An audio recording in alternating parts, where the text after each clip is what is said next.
So 8 million, 25% would be 2 million. So you still have 5 to 6 million that are born and raised inside Israel. So would they be able to coexist with the Palestinians if it was to go one state? Yeah, they'll do just fine if they just, behave themselves.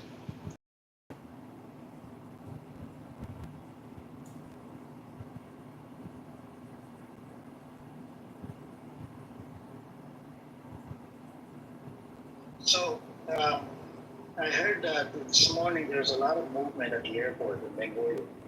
And the U.S. cargo ships and whatnot, not cargo jets. Did you hear anything about that, Jimmy? I don't know, but I know the American government has been facilitating people leaving the area. If you're an American and you want to leave, things are much easier for you to leave now than a week ago or 10 days ago because the airport is open and the exit points, the land exit points are not as easy to use as an airport. So if the airlines are functioning and they're back in business, I guess a lot of people will be leaving. A lot of Americans are leaving. And there was an advisory from the American embassy on the procedure to leave the area.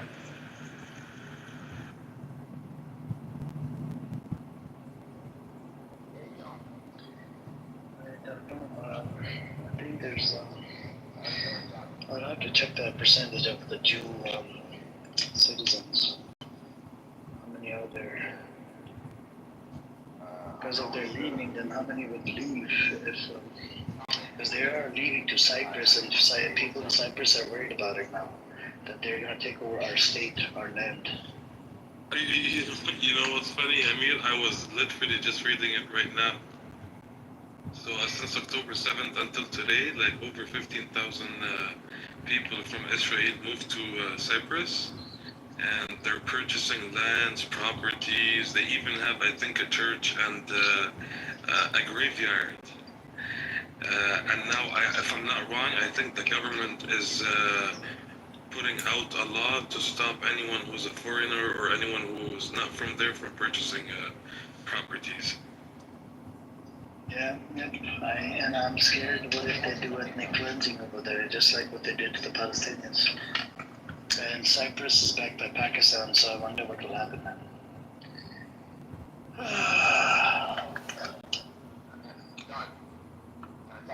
Because it's dangerous, it's dangerous to keep these people around, man. These people are just,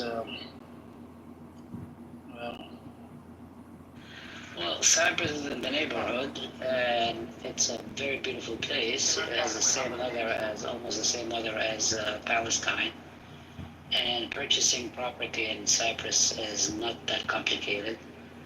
So, and the prices of the real estate market is pretty decent. I mean, the price is decent. It's not horrible. Yeah, and it's in the neighborhood. It's very, it's very close by. It's very easy to get to. You can actually sail to Cyprus and fly to Cyprus in, fly in about half an hour, 45 minutes. So it's in the neighborhood, and it's a beautiful place, beautiful weather, nice beaches. So yeah, it could be a good place for them to. I'm sure a lot of them invested or moved to Cyprus, and it makes it's a good investment. It's a good investment to invest in real estate in Cyprus. I don't know how worried the Cyprus government is about the presence of Israelis, but also Cyprus is there's a lot of Russian money in Cyprus. A lot of Russian people invest in Cyprus. It's an open market for real estate investment. one of the leaders in Cyprus is worried about it. Bro, they already have a graveyard. Can you believe it? They already have their own graveyard on that island. Yeah, there's an Israeli population in Cyprus. They've been around for a while. It's not new. They've been going there for a while.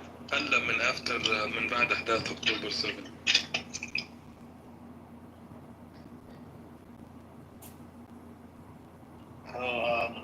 So you said there's water in the middle until you get to the island, right?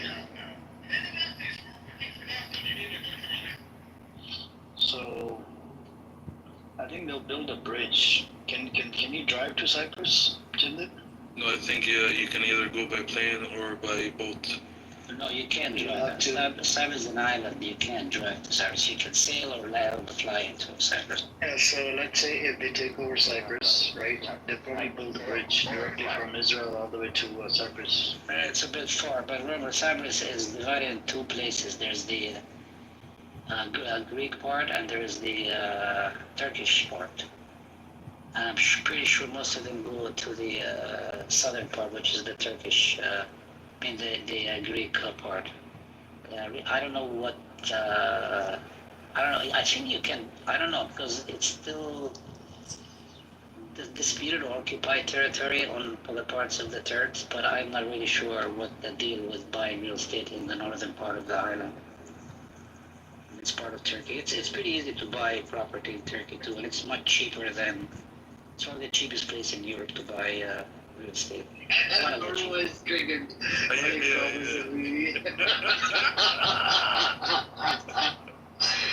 Alarmo, you get triggered, man, so easily. You dipshit.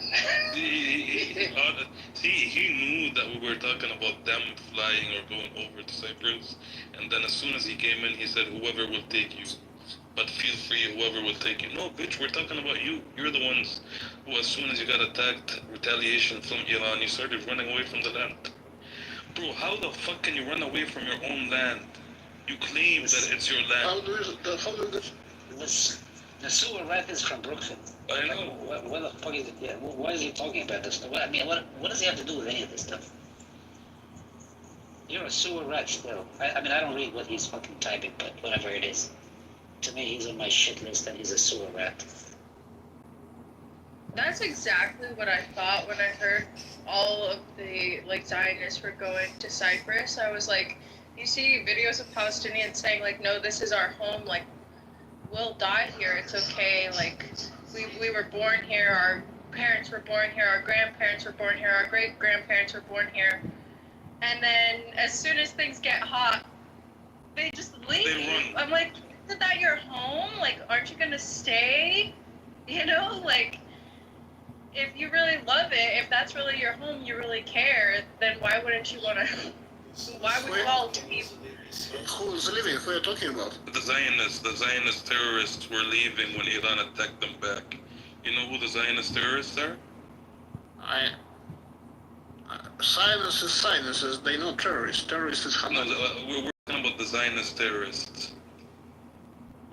I don't know the Zionist terrorists. Oh, okay, I can't teach you on that. So if you don't know, it's better that you don't get involved in the conversation. Okay. Thank you very much. You want to use more straightforward terms? Whatever you. Was it that? Teddy? What's it, Teddy? Michael. In other words, Michael. yeah. In other words, you can tell him shut the fuck up. They're not letting anybody leave, bro. What do you mean? That's so stupid. Attacking Lebanon, Syria, you attack all your neighbors. What's the point? So the problem with them is that when they sit here and talk, they talk as if the world is dumb.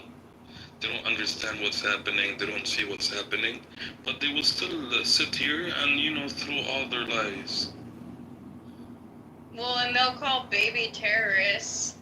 How can you call a baby, a 1-year-old, a terrorist? I don't understand that. You know what I mean? That's ridiculous. That doesn't make any sense.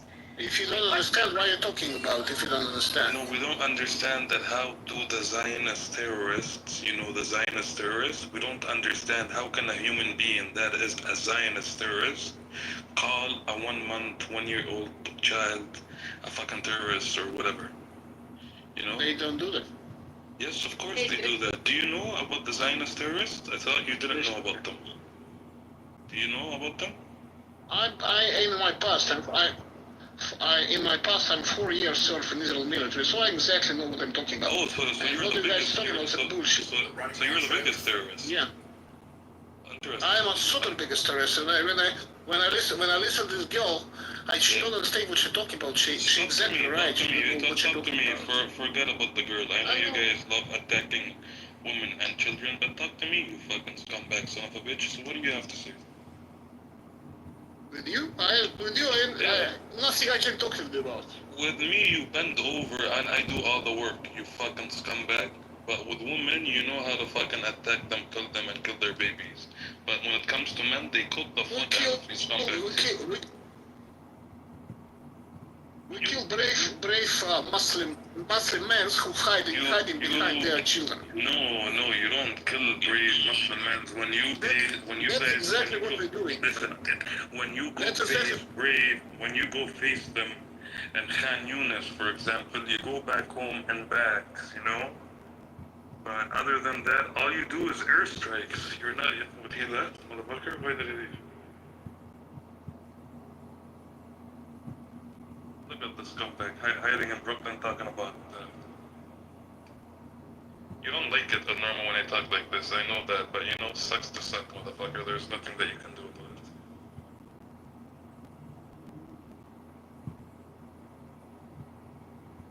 it. I should have called that guy anti-Semitic for talking badly about me. No, I knew he was going there. This is why I responded to him as soon as he unmuted.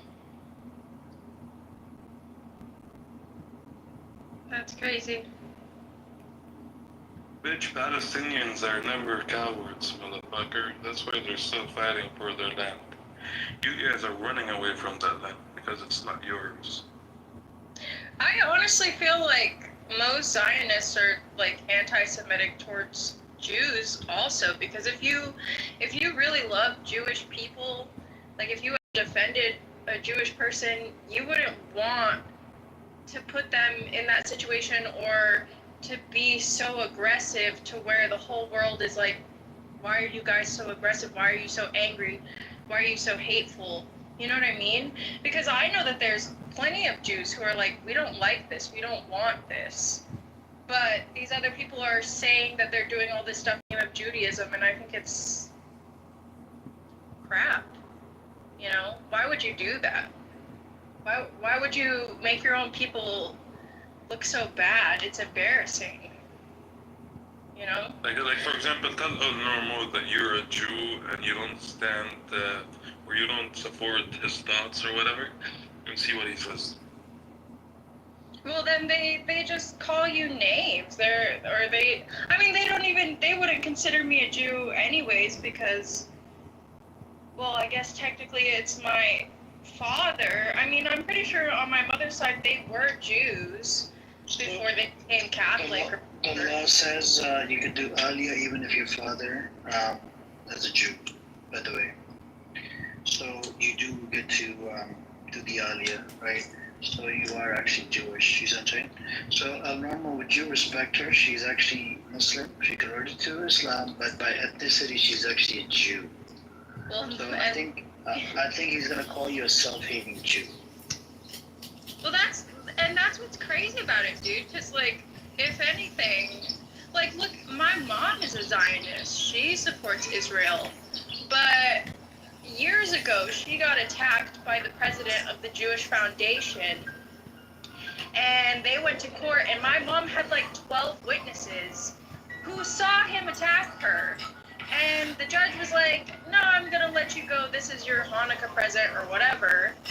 I still don't understand because I was so little at the time. But I remember my mom being like, oh, all Jews, they're all like this and da-da-da-da-da. Like, kind of talking bad about Jews all the time. And I would tell her, like, no, it's just that person that you met. Like, there's good Jewish people out there. It's just that this person that attacked you or whatever, like, he's just not a good guy. Like, even if he's the president of the Jewish Foundation, like, he doesn't represent every single Jew that's out there. You know what I mean? And I feel like they're trying to do the same thing where they're saying, no, all Jews think this way. All Jews should think this way. And I'm like, that's not fair. Like, I don't think all Jews think that way. I think there's a lot of good Jews out there, and it's really not cool that you're dragging them into this when they don't want to be a part of it in the first place. You know, like they're waiting for God, or they're doing whatever. You guys are doing whatever you're doing, because that's what I thought it was. Like, I thought it was, I thought it was the Jews were scattered across the four corners of the earth until God came back and brought them together. I might be wrong, but that's what I thought. That's what the Christians are waiting for. That's Christian Zionism. The Christians are waiting for all the Jews to get back to Israel so Jesus will come back. That's called.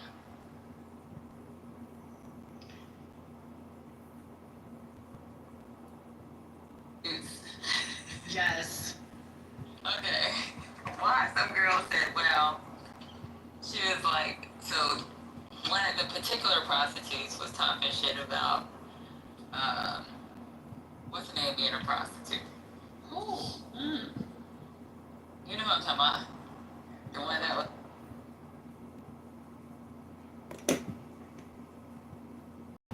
Who's really attacking Jewish people? You know what I mean?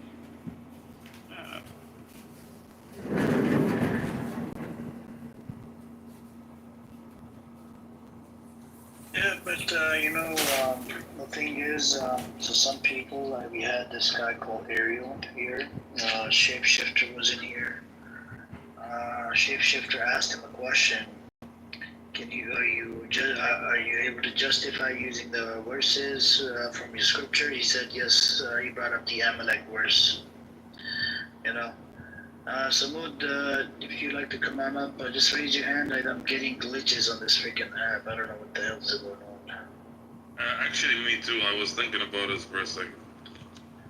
I'm trying to click on people's profile. I can't even click it. I think it's this motherfucker abnormal. He keeps typing so much in the chat that I think the room glitches, bro.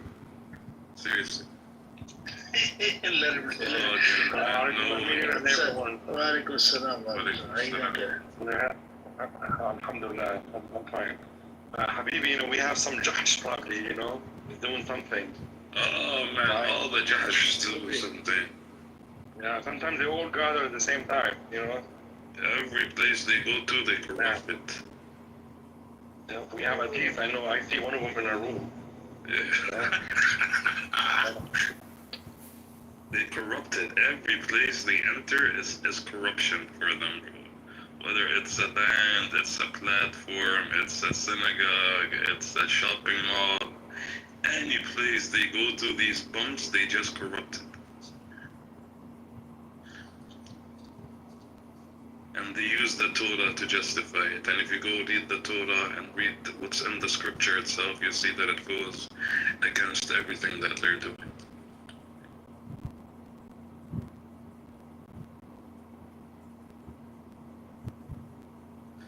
You didn't corrupt my Rabbit, normal, you corrupted your Rabbit. Tel Aviv and Haifa, bro. Go help your people out, man. And don't you ever dare to attack Iran again. Because you know what happens if you do that. You're celebrating, man, for the last 80 years, you as a country, you call yourself a country, with all this technology, military equipment, support from the US, support from the West. For 76 years, you scumbag, you're fighting Hamas. What is Hamas, bro? And you're still not done. How the fuck do we lose, bro? See, but you see what happened when you go attack a country, how the response is from a country versus Hamas?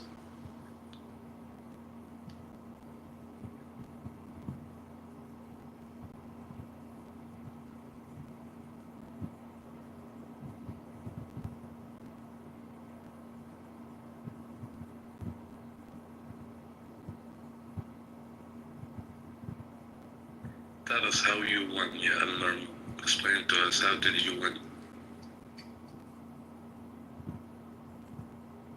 Okay.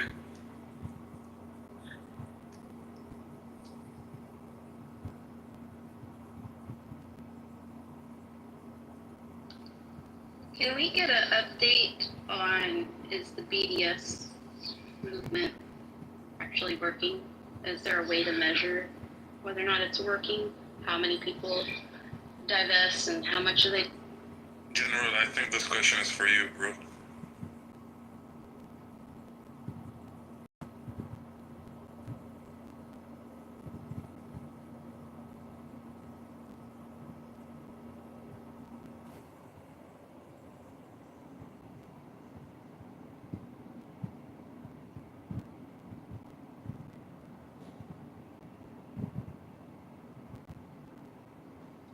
Amir, can you bring General up? I did send him an invite. He's, I don't know what's, check your profile, General. Accept speaker invite. I sent him an invite. I think he's probably sleeping.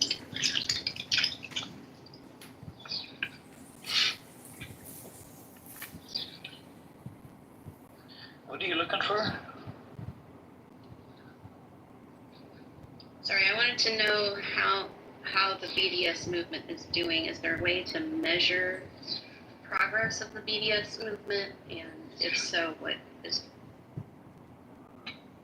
I wonder if ChatGPT will have an answer for us. Let's see. Let's ask ChatGPT. You know what? In the Middle East, they actually talking about. You know, I can chime in on this. Sure, go on. Yeah, you know, for the. So we have to acknowledge one thing. I'm cooking, by the way, so I don't know if there's background noise. Wow. Sorry. So, you know, I mean, in general, we have to know that the precautions and punishment, you can say, you know, penalties exacted upon the people behind BDS have been so huge. For instance, you know, you have in America all of these laws on the state level where, you know, they're anti-BDS law, you know, and they do put, you know, heavy penalties on, for instance, companies, people working with states, you know, who are with BDS. But at the same time, BDS did bring awareness. It did, for instance, convince the Southern Baptist Church, or maybe, no, not the Baptist, I'm sorry, Presbyterian Church of America, could be the whole Presbyterian Church. Yeah, I was talking about that earlier, Presbyterian and Methodist. And Methodist, actually, when they did it in my city. When they came to my city and they had the convention in my city here in America, and they were able to, like, you know, the vote, they won the vote and decided to boycott. So yeah, I mean, it's moving, but it's not. It could be, you know, I mean, we have to understand that the ground itself is not easy. You know, the path is just full of obstacles. You know, placed by the Zionists. Yeah. Can you explain how Starbucks is connected to the BDS? Like why are people boycotting Starbucks? I mean, I understand. Complicated. Yeah, actually, I mean, I don't know about Starbucks. To be honest with you, Starbucks, there is some ambivalence. I don't think Starbucks, they written, and it could be, I mean, this isn't definite. What I'm saying, there is ambivalence, you know, around it. Ambiguity, I would say. But they've written, you know, the CEO has written letters that they are not like McDonald's or Coca-Cola. Or, you know, and I don't think they have any stores in the West Bank or that's in the settlements, or even inside. I think even inside Israel. I was gonna say, but yeah. Go ahead. No, they're in Israel. They're in Tel Aviv. They are. Yeah. And they're not trying to feed no Gazans, and they're not trying to give them no free coffee. They're not trying to help them. It's not really complicated. When people are starving, you give them food. When people are thirsty, you give them water. Sorry, I don't mean to yell. It's really not that complicated, though. No, I agree. I agree with you. I don't really curse, but fuck Starbucks. Yeah. I mean, I agree with you. I mean, it's not. I mean, we know one thing for sure, that the COO the first one was a big time Zionist. I don't know if he's still the same, but the founders are big time Zionists. I know that for sure. Like this is like something 20 years ago. I looked it up on Disoccupied, and it says Starbucks claims to be neutral, but has taken legal action against its workers' union for expressing solidarity with Palestine. It profits from 1,900 stores in the Middle East and North Africa, and had 36 billion annual revenue in 2023, higher than the GDP of 91 countries. Sorry, I'm skipping so that I can find more stuff. Howard Schultz, the founder and largest private owner of Starbucks stocks, invests heavily in Israel's economy, including a recent investment in cybersecurity startup Wiz. This investment underscores Schultz's commitment to Israel's economic growth, with the effect of normalizing the occupation of Palestine.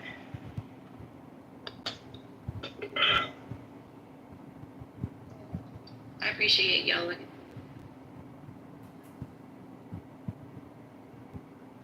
I mean, if we think about boycotting U.S. traded companies, there's not that many that aren't correlated with each other, because the big banks, BlackRock, State Street, there's a couple other we could mention. They own everything and they trade on everything. So if you think of Amazon, okay, you want to support locally owned businesses, you want to support American owned business, you want to support whoever you want to support. Well, Amazon itself trades, right? So you have to consider the source, and you have to consider at the very tippy top of the U.S. stock market and world trade where the money, is connected to these people. And I'll just say it again, fuck Starbucks. I wanted to go back to that, those state laws that say you can't divest in Israel, and tell you what I've learned about that. So in Texas, where I'm at, there is a state law, the anti-divestment, anti-BDS law here, and what it says is that anyone who makes a contract with the state of Texas has to proclaim that they do not divest in Israel. So where that hits home is there is a speech therapist in Pflugerville, and she was working as a contractor because she was trilingual. She's fluent in German, Arabic, and English. And anytime that Pflugerville would get a student who spoke one of those languages, then she had to do the testing and report on and provide the therapy for those kids so that she could do it bilingually. I mean, you can identify kids for speech therapy as early as 3 years old. So she was always a contractor. She worked part-time. She only worked for Pflugerville ISD. And after many years of doing that, she was told, sign this new contract for the new school year. And all of a sudden there was a new line on the contract, and she refused to sign it. So because she refused to sign it, they could not hire her as a contractor, speech therapist in Pflugerville. And she took up I think it was that CARE actually helped her, and they first went to the local courts, and I think it was that she lost there, but then went to the district courts or circuit court and won. She would have had to lose the circuit court in order to go to the Supreme Court. So that's why she didn't go to the Supreme Court. Now there's a movie about the 3 or 4 people that this happened to. So the second one was a guy in Arizona where they also have an anti-BDS movement. And in Arizona, he was not Muslim at all. He just was a counselor for prisoners. And the prison had contracted him, And now they were asking him to sign a BDS, anti-BDS commitment, statement. And he refused. He said, I'm not, not going to sign this, and so it couldn't work. And that advanced. So it didn't get to the level of Supreme Court either. He went through the same. I can't remember if he won on the second one or he won on the second court or the first court or what. But he didn't get to the Supreme Court. And then the third person was this guy in Arkansas, and he was a Clinton person. And he ran a newspaper for Arkansas, in Little Rock, I think. And he was one of the reporters that under, Clinton was reporting everything when Clinton became president. So he also took it all the way up, and he didn't get to the Supreme Court. There was a fourth person in Texas, that was the last person, and he actually got to the second level. Third level is Supreme Court. He got to the second level, and he lost, so he appealed. It went to the Supreme Court, but the Supreme Court can decide if they want to hear the cases or not, and they wouldn't take the case. They decided not to take it, but if they would have taken it, and he would have won. He's a construction worker in Texas. And he's Arab. So if he would have won, if they would have heard his case and he would have won, then it would have been determined that all of these anti-BDS laws that are in like 20-some states would all be unconstitutional. But it didn't get to that point.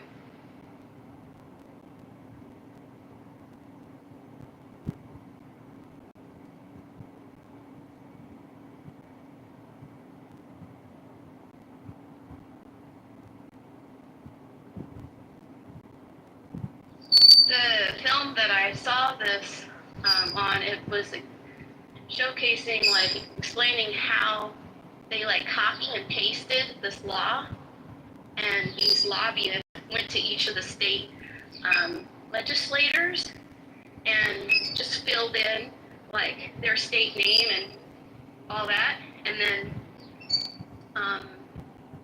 then finally they just wined and dined these state representatives, and then finally, they just passed it because they made them feel sorry for Israel. They didn't really know what they're voting for. And so that's how this blanket state law has just spread all over the United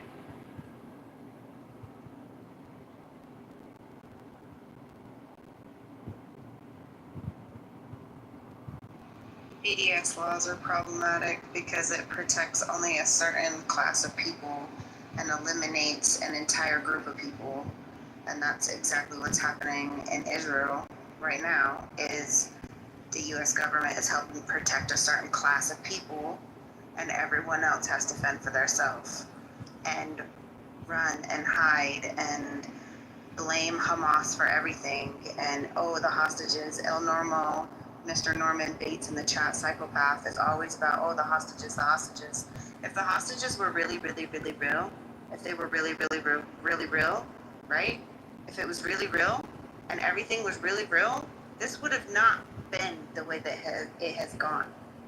You don't just annihilate an entire 38-mile strip of land for no reason and then scream Hamas, Hamas, the hostages, because clearly if they were searching for the hostages and Hamas, how could you annihilate that much ground and hurt that many people and destroy that much property and that much real estate and that many hospitals and schools and daycares and dental clinics and local businesses? Come on, man. Let's not be stupid here. People want to say Hamas, Hamas, Hamas, this, that, and the third, but when you want to colonize, what do? What's the first thing you do when you buy a property? You go in, you survey the land, and you remove anything in your way from building what you're trying to build. And that's what we're witnessing. I remember day 2, seeing the PTRs on this app of people comparing Gaza to a parking strip, to a parking lot. And what are we seeing now? So, yeah, I'll just land there. what it's like? It's like the United States versus the Italian mafia, and they just go and level all of New York City just to try to get the Italian mafia. That's how stupid it is. If the dummy of the Israelis wanted to get the hostages back, they could have negotiated with Hamas, got all of them back, and if they wanted to strategically go kill them, they could have did that afterwards, sending in like a secret team to go do all this stuff. But they didn't care about that. All they want to do is just basically kill, tape, wipe out, remove everybody in Gaza and the West Bank, and pretty much annex the whole state and be like, oh, it's all ours. And you have to blend into that. And it's no different to just like the South African apartheid. In their mind, you had to walk on, the white people walk on one side of the street, black people walk on the other side. In their mind, they were showing how many millionaires came out of South Africa just due to the apartheid because they were stealing all the damn resources and the money. And all of a sudden, I wrote matter of fact, I wrote a movie treatment on the Kimberley mines with the diamonds with the De Beer family. And come to find out, when the Dutch found that diamond there, they literally found the diamond, went back to Europe, found the value of it, came back with their people, and then they start taking the people that wanted to work at that mine and literally put them in like prison camps where they couldn't even go home. Then they start making the land being tax worthy, where you had to pay taxes to get the land, something they never had in Africa. And they literally just came through and took all that shit, like the whole De Beer, the whole put a diamond ring on somebody's finger. All that shit was just paid up, made up. And that's all. In their mind, they have no empathy. I'm telling you, these people are just basically devil worshippers. Because anybody with a sane mind or a heart, say you got love for God and all that, you ain't going to think like these people think. These people are just basically a spawn of the devil. They demons are demonically possessed. That's why it's like in our mind, our normal mind, we like, man, how can people just sit back and watch people just die? That man said a motherfucker can't live, 36 or 72 hours without water. They cut off all the water for 3 months. I seen little kids drinking out of fucking mud water and shit like that, or even salty water. And it's like the United States just sit back with their little petty. United States ain't shit. This motherfucking country really ain't shit. It's really a piece of shit. All these motherfucking presidents ain't shit. I'm gonna call it how I see it. The motherfuckers don't want to give back shit just like they did to slavery. They don't want to pay reparations, but they give the Japanese reparations, the Indians reparations. They gave all these motherfuckers reparations, but to come out to black people ask for anything, oh, you can't get shit, we ain't got it. But you can find billions of dollars to go send to Ukraine and give all these motherfuckers money, but then when sometime that, oh, we can't give you shit, we gave you welfare. Bitch, you motherfuckers stole the shit. The motherfuckers here really ain't shit. I'm saying they devil worshippers. They gotta be. Because nobody in with a heart, sound, and mind gonna sit there and watch these motherfuckers just sit there and demolish, kill 1.7 million motherfuckers and just, oh, we gonna cut their water, their food, fuck them off. And these dumb motherfuckers do whatever Israel say. I'm telling you, America is a bitch. Israel's the pimp. They pimping America like some bitches. And this Trump is a bitch. He act like he hard, tell NATO all these motherfuckers to pay they due and all that bullshit. But as soon as Netanyahu say, give me some money, give me this, oh, yeah, these motherfuckers is paying. The whole world is a bunch of fucking pussies. They sit back and watch these motherfuckers do that to them. All these countries out here could have been said, we're going to demolish y'all motherfuckers if you sit there and touch these Palestinians one more time. But they ain't did shit. They really some bitches. They really some hoes. This whole world is ran by a motherfucking pimp. A motherfucking that works for the devil. That's what it is. Could I say something real fast? Because that's a perfect segue for, it's off topic though, man. Kind of on topic. So alligator Alcatraz was erected in 8 days, right? And if you think about it, there was a bill just passed in Florida that's going to give tax cuts to Florida effective October 1st indefinitely for businesses and for, companies that make over 6. Hello? Y'all hear me? How's your day?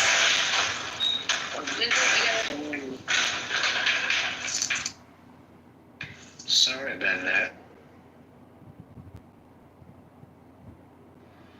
Did you want to add to it? Okay, anyway, so the federal government... What you were saying, somebody really cut you up like a motherfucker. Shut the fuck up. No, stop. Don't go there with him, please. Don't. Oh, he was unmuted by mistake. Yeah, He don't. didn't interrupt. Jim Dip's cool. So What the fuck just happened? What did I do? Did I just nothing. So Dayton County. Is it? I can't think of the name. Anyway, the county that owns Alligator Alcatraz, right? 3,000 to 5,000 beds. Can you guys guess how much money the federal government is paying per detainee bed? These are people who are supposed to be deported, right? These are illegal immigrants, right? Does anybody want to guess how much they're paying? What's the question again, morning? The cost per detainee for Alligator Alcatraz per day is $411, which is $150,000 per detainee a year. Does anyone want to do the math on that? And this is a private-owned detention center. Yeah, because they're all private. Yeah. I gotta buy me a prison, huh? And what just happened? We just passed a bill for $150 billion to be transferred into this program. So my next question is, since you're talking about pimps, right, that our federal government is a pimp, is that what you said, Nikki? Hell yeah, I said it. It'd be interesting to see who's sitting on the board and who's financially gaining from this detention center here in the next, year to 90 days. You know, the private prisons had a meeting with the record executives back in like '92. And Farrakhan said they had a meeting based upon what the material they need to put out. So what they did is they cut off all any kind of conscious music that was coming out in the 80s and changed it into gangsters selling crack and all that. If you didn't want to talk about nothing that's genocidal, they wouldn't put your record out. So they end up, the private prisons benefited from it. So for state prisoners, they had to pay $35,000 to $40,000 a year to house them. For federal prisoners, it's like $65,000 a year to house them. But they rather put you in prison and spend all the money. But then if you want to go open a business, all that they now it's just a bunch of bullshit. It's a monopoly. And do you guys know this drug? I read about that, by the way. I mean, this is documented everywhere, Nikki. What you just said. I mean, it's before the conversation. But the how privatization of the prison and like you said, changing rap music into or promoting violence, drugs, so they can so kids, who listen to it will start doing drugs and doing all of that. So it'll be easier for them to be in prison. And I think there's one rapper, what was it called? The People. Remember the rap band? Or no, I have to look for it. One guy named Professor. Are you talking about Public Enemy? Yeah, Public Enemy. Yeah. So Public Enemy actually, they one member from the band wrote a lot about it, really nicely. Yeah. Yeah, I know you're talking about Why is there a rapper telling my son to take Percocet? That Percocet song. Because they all like the guys. Who's the guy named from Mississippi? Is a rapper from Mississippi. He said when he tried to turn in his music to get the album put out, the music that he put out that had conscious music that were telling you, about elevating the community and all this type of stuff, the record executives say, we don't want that. If you want to turn us the music in, give us the music that's talking about drive-bys, killing, selling drugs, and hurting the community. As long as they keep them going, the private prisons will be packed. And what happened was, there's an article I got where they showed that private prisons, when they wasn't getting packed, they were literally wanting to sue the state because they wasn't getting packed full enough. That's how evil.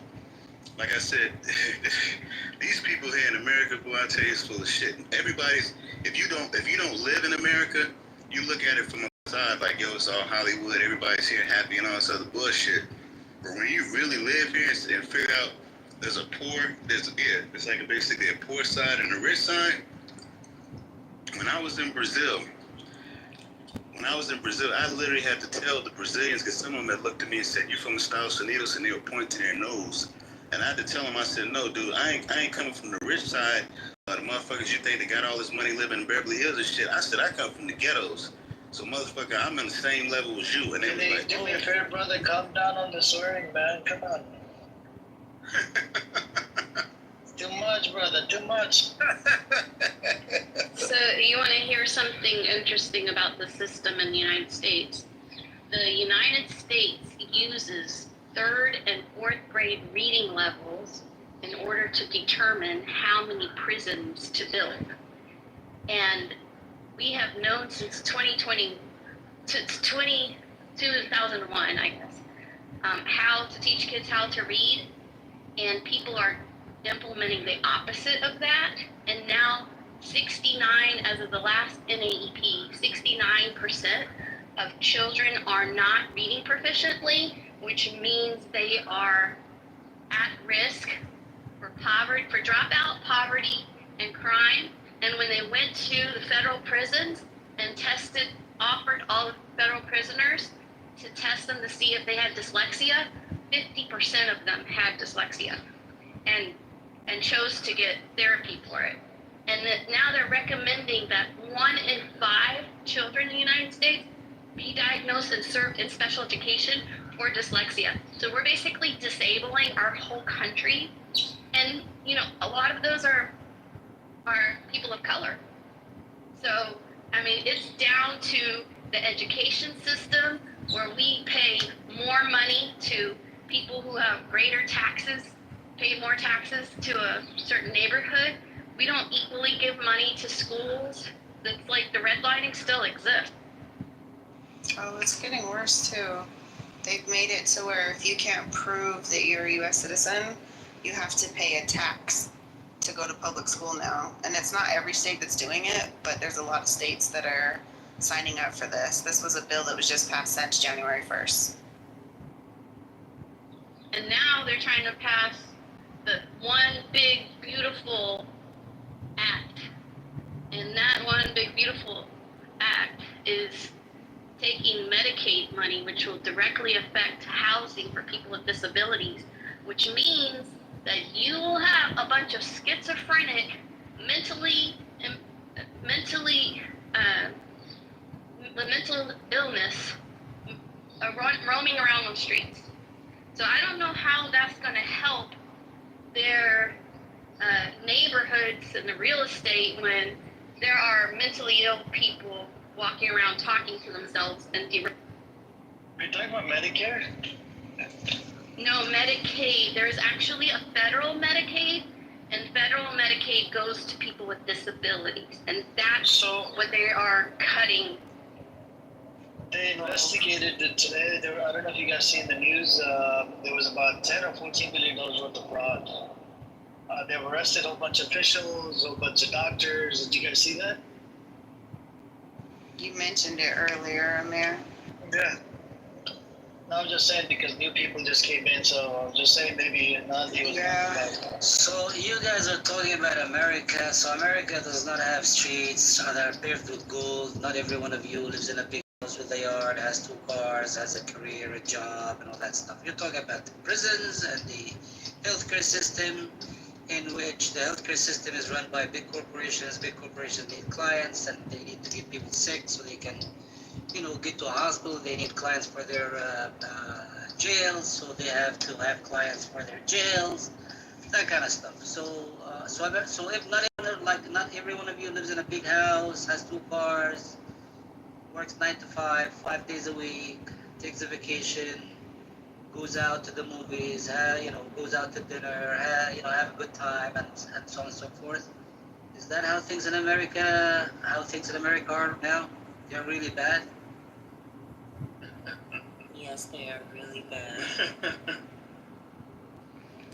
Why is that So funny? rather than not compare it to Gaza or Iran, I will just say this, that the American dream that people are sold is considered a psyop these days. So when it says send us your poor, you're tired, and you're hungry, it's so that they can end up in Alcatraz or end up in, alligator Alcatraz, so that they could come here as a non-documented citizen and hope for the American dream, but end up, arrested by ICE and deported. Or if you're Palestinian, our bombs are gonna land in your backyard. Or if you're, one of our allies. We're going to help fund any war that you want to sign up for. So rather than not mock our Medicaid and our crisis that we're facing as U.S. citizens, because we signed up for all of this by not voting and not protecting our rights, right? Here's where we are. Well, I mean, you still go to school, you get an education, you get a job, you work for 40, 50 years, you buy a house, you pay your mortgage, and by the age of 65, those are your golden years, you have a couple of dollars in your wallet, and then you go on, and then you croak and die. Isn't that like a very idealistic American capitalist? No, you're talking 40 to 60 hour work week until you die, and now they're going to defund everything that you paid into. I've been paying Medicaid and Social Security since I was 12. I've been working since I was 12. So I have a Social Security number in the U.S. because, I'm property on my ass of the U.S. documented system called the Social Security Department. And for me to work in the U.S., I have to have a Social Security number, and I have to pay into Medicaid and sales tax and property tax and all these things that are American woes and hems and haws. But right now, there's a lot of sick and hurt people and poor people that can't afford to live the American dream, that are homeless or that have mental health issues. So this American dream basically consists of you getting an education and getting a job. I guess. 30, 40 years, and I think then it depends. pay a mortgage on your house for 30, 40 years, and then you retire, and then you croak and die. What kind of fucking dream is that? That sounds like a fucking Tell me about it. Like I said, it's a psyop. And if you want to know what a black person's reality is, I'm 52. I seen what the black community was like before crack hit in the 80s. And before crack hit, everybody was just working a simple job. After crack hit, it destroyed the communities. Everybody was robbing each other. No more family community. Jobs started going scarce. The wages and everything started going up because minimum wage has been stagnated. The inflation has been shooting up. The minimum wage is fucking stagnated like the 70s. So it ain't go up with the inflation. So the only people that's really, it's like separating the rich from the poor. And what happened was once they allowed the immigration of people to come through, they would take all the poor, all the jobs for people that are just trying to survive on minimum wage. But guess what? The Mexicans got a plan. They coming over here with a plan like, hey, I'm over here work 6-7 years. I'm gonna send that back home, and I'm gonna build my whole infrastructure because now the peso at that time was like 10 for 1. You know what I'm saying? So people who come here know, hey, my objective is not to stay here permanently. My objective is to get the money I need, get it all, get my home set up back home, and after about 5 or 7 or 10 years, I got everything straight, and I can go back home and chill. The problem is, as far as the people who stay permanently, it's like you're trying to adjust to try to fluctuate. Like, how can you survive? Like right now, I mean, literally, the price of rent for a house is damn near like $1,500 to $2,000 a month. I'm talking about everywhere. My cousin in Inglewood, California, they paying $2,800 to $3,600 just for an apartment. It's like, dude, they is killing us. And as far as in the black community, when they dropped the crack, that's Freeway Rick exposed. Even Gary Webb, the documentary of the ex-police officer, he exposed how the CIA, what they did to get the money to fund the Nicaragua and the Contra wars during the Reaganomics. They literally put in the black community crack, got us all on hook, made the money, and sent it down there to overthrow that particular government. That's how evil or sinister these people are. So it's like, if you look at the killing rate, look at New Zealand and look at the murder rate. It might be 1 to 2 to 3 murders per 3 months. But look over here, it's like 300, 400 murders a day. That's how crazy this place is. This place is not like something that you watch on TV, like so Hollywood is fun and you can move. It's not like that, So you're if Americans were so happy. So you mean black women in America are having a hard time, man? Correct. They don't have access. Correct. And if Americans were so happy with their privileges, then why did the New Yorkers vote for Mamdani on a economic that's just the What are you talking about, Nazi? That's just a blip on the Make your radar. point, because I don't understand that. That sounds like a backhanded comment of who the mayor elect is. So don't disrespect people. Like, make your point. I'm saying they voted for Mamdani because they liked his message. They agreed with him that they couldn't afford to live in New York. Okay, Yeah, that's a better way to say it. But New York is not part of America. New York is like a different part of America. Yeah, because everybody there is not American, no? They're like from everywhere. It is the most diverse, overpopulated city in America. So when you say New York, are we talking about New York City or are we talking about New York? I'm talking about New York I mean, City. I'm not from there, but I've been there lots of times. I'm talking about New York City, yes. So according to the data, we're at 18% related to the homeless population in America. And you brought up Inglewood, right? So I actually live in Los Angeles. They built a Rams stadium over there, and that's why everything went up. All the prices over there, they went up. They spent what was it? I think $2 billion or $1 billion on that Rams stadium. I have to check the numbers on it. And that's why it has that city of Inglewood. It used to be, the crime rate was really high in that city and whatnot, and it just went up as soon as they built the stadium. And some people, they benefited. People that are the homeowners in the area, the value of their houses went up the roof. Yeah, but a house is only worth what someone's willing to pay. So if crime is through the roof, who wants to live there? In Right? Los Angeles, they want a morning. In Los Angeles, they don't care. No, I know. I understand. It's frustrating to me how just in the last, 5 years since COVID, everything has increased like 80%, but also all these new stadiums and sports companies are popping up, and then it just drives up inflation. And it's like, who's paying all this stuff? Why The super elite? Because, like, everybody else is like, You know what minimum wage is? it's going to depend per state. There's a federal wage, but it's going to depend per state. What's the average minimum wage? $7.75. Now you tell me that even sounds so ridiculous. Tell me that's not what it feels like, though. You go grocery shopping, you're like, I had to work 6 hours to get this. I'm going to enjoy this for my 6 hours worth of hard work. You remember going grocery shopping in the 80s? You can get a whole bags of groceries. Now you can't get nothing. You like, I spent $100-something and I don't see nothing. Hell yeah, it's crazy. Earlier, Wayfan was trying to unmute and talk, so I don't know if he wants to.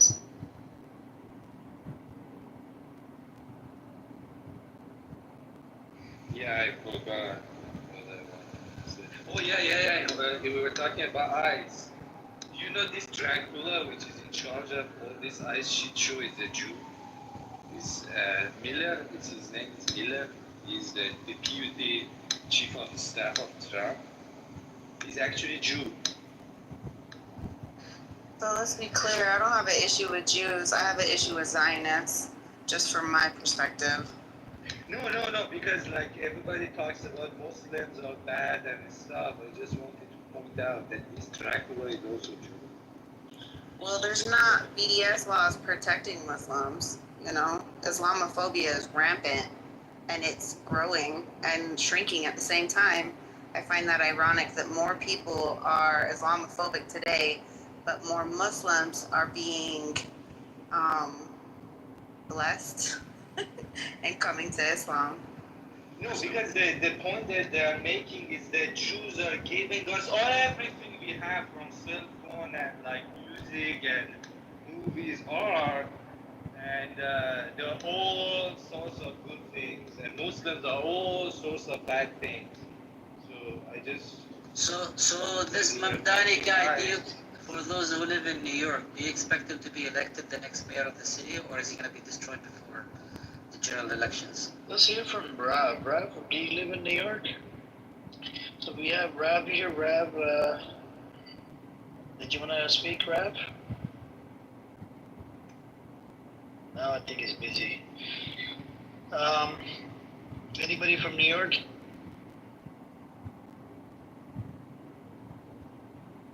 Nobody? He is being projected to win. I'm not from New York.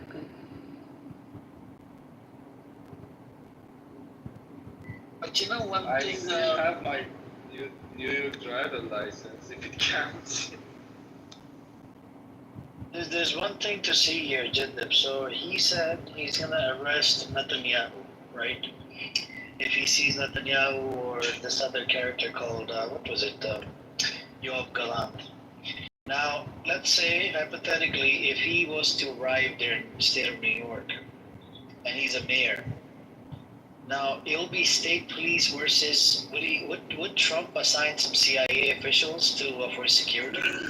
I'm not really sure about the law. I don't know about the laws, but if he's the mayor and Netanyahu comes to the U.S. as a foreign visitor, that would be a responsibility of the big government, the federal government. I don't think if he has any, unless he wants to make what is called a citizen's arrest in America.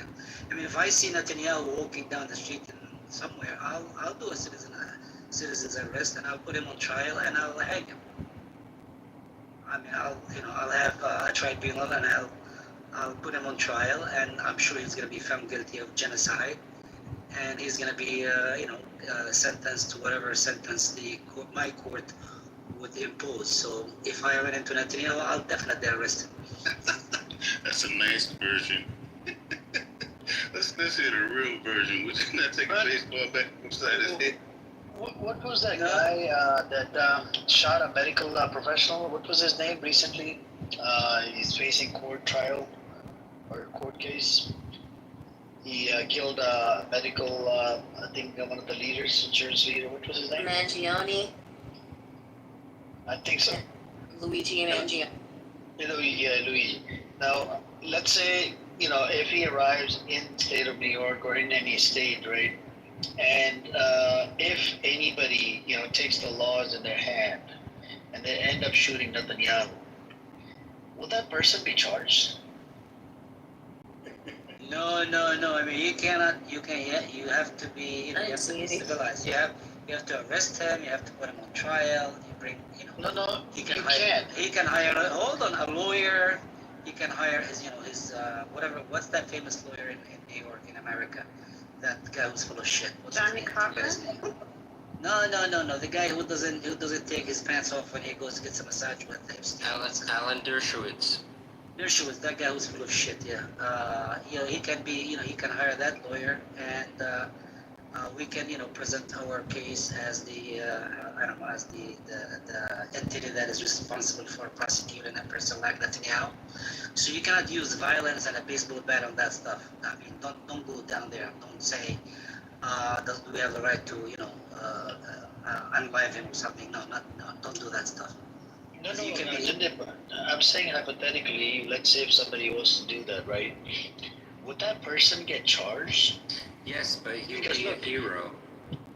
Yeah, but he's a war criminal, right? Wanted by the International Criminal Court, and he has committed crimes against humanity. He's pretty much sort of like what is it called?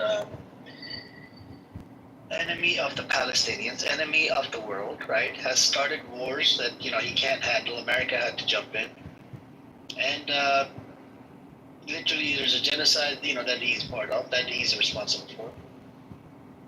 What's wrong with arresting him and putting him and having jail? You can't, Jim. Or not. Let's try. Jindip, let's try this. Let's practice this, brother. Let's practice this. Look, if you do a citizen's arrest in America, all right, where are you gonna keep him? You cannot keep him in the police department, police force, because according to the law, according to the U.S. government, he's not a criminal. Okay, how will you hold him in your possession? How would you keep him in your are you going to keep him in a room, in a location, an unknown location? If I arrest him, or the U.S. government does not have any jurisdiction over my court. It's my court. So can you even get physical when you do a citizen arrest? I don't think you can. Is that a thing? No, citizen arrest it's not above the cops arrest or the federal arrest. Yeah, but you're saying holding him. You're saying holding him. Yeah. You could hold him. I don't know, maybe use straps or whatever. But my whole problem, Habibi, is we're in America. I'm in America, right? If you take him as a citizen arrest, the cops will come over. They'll take him in. If you don't let him go, then they'll arrest you. How would you bring him to justice? I guess you gotta get rid of him. Let the police do their job, and honestly, what Jake Josh was suggesting was violent. That was violent as fuck. So Amir, like actually when a visitor like this scumbag comes to the U.S., Secret Service is usually who's in charge of the security in the U.S. And then there is another department called the State of Diplomatic Security Services. But this department actually works with local authorities in whatever state, city they're in when it comes to these diplomats' security. So I'm not too sure how would that go. Yeah, I wonder if anyone filed a case against Netanyahu in a U.S. court for him committing genocide or committing war crimes and that stuff. Is that allowed? Or It's not on U.S. soil, so it'd have to be like a small claims. It'd have to be like a personal lawsuit. The only way is to transport him out of the country to a country where he would be indicted. I guess, wait, if you were a settler and you had property in Gaza and you had proof that your property was, destroyed, you could sue for the value of your property. Wait, Maybe. like if I don't know. if If a settler taxes on it.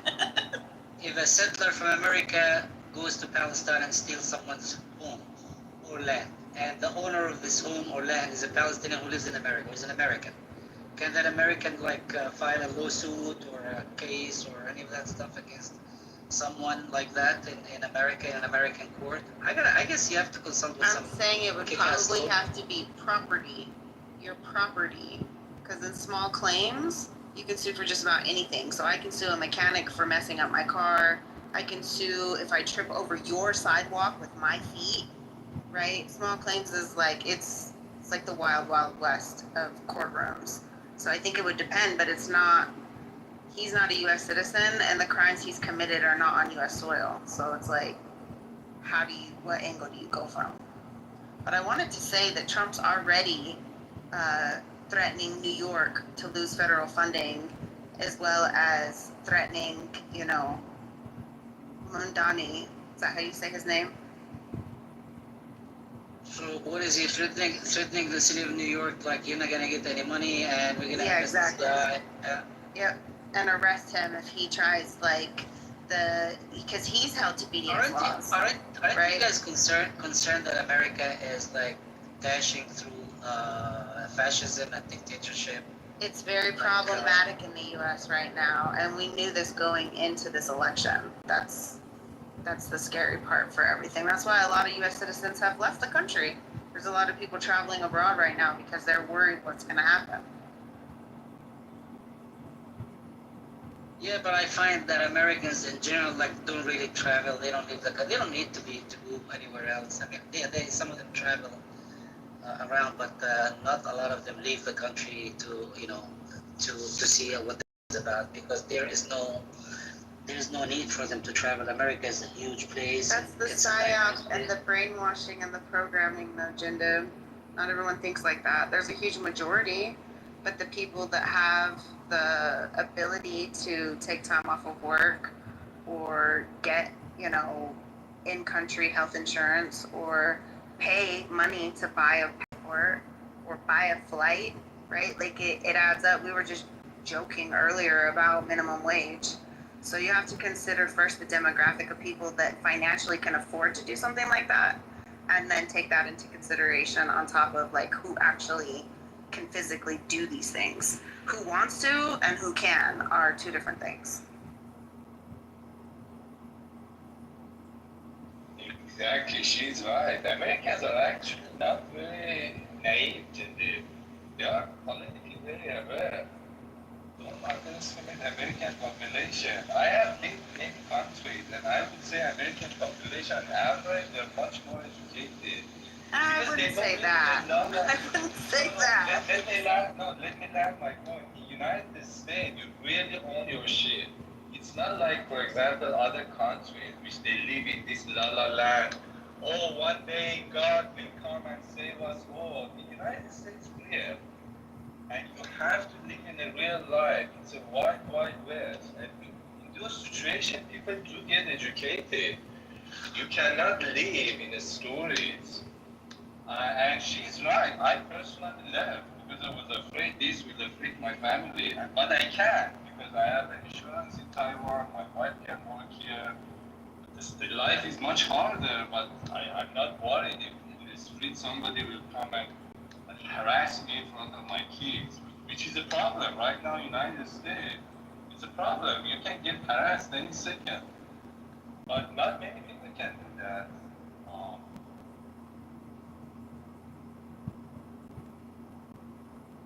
Look, I know America is a very beautiful place. The American people are very beautiful people, and they are charming and great people. I know they are.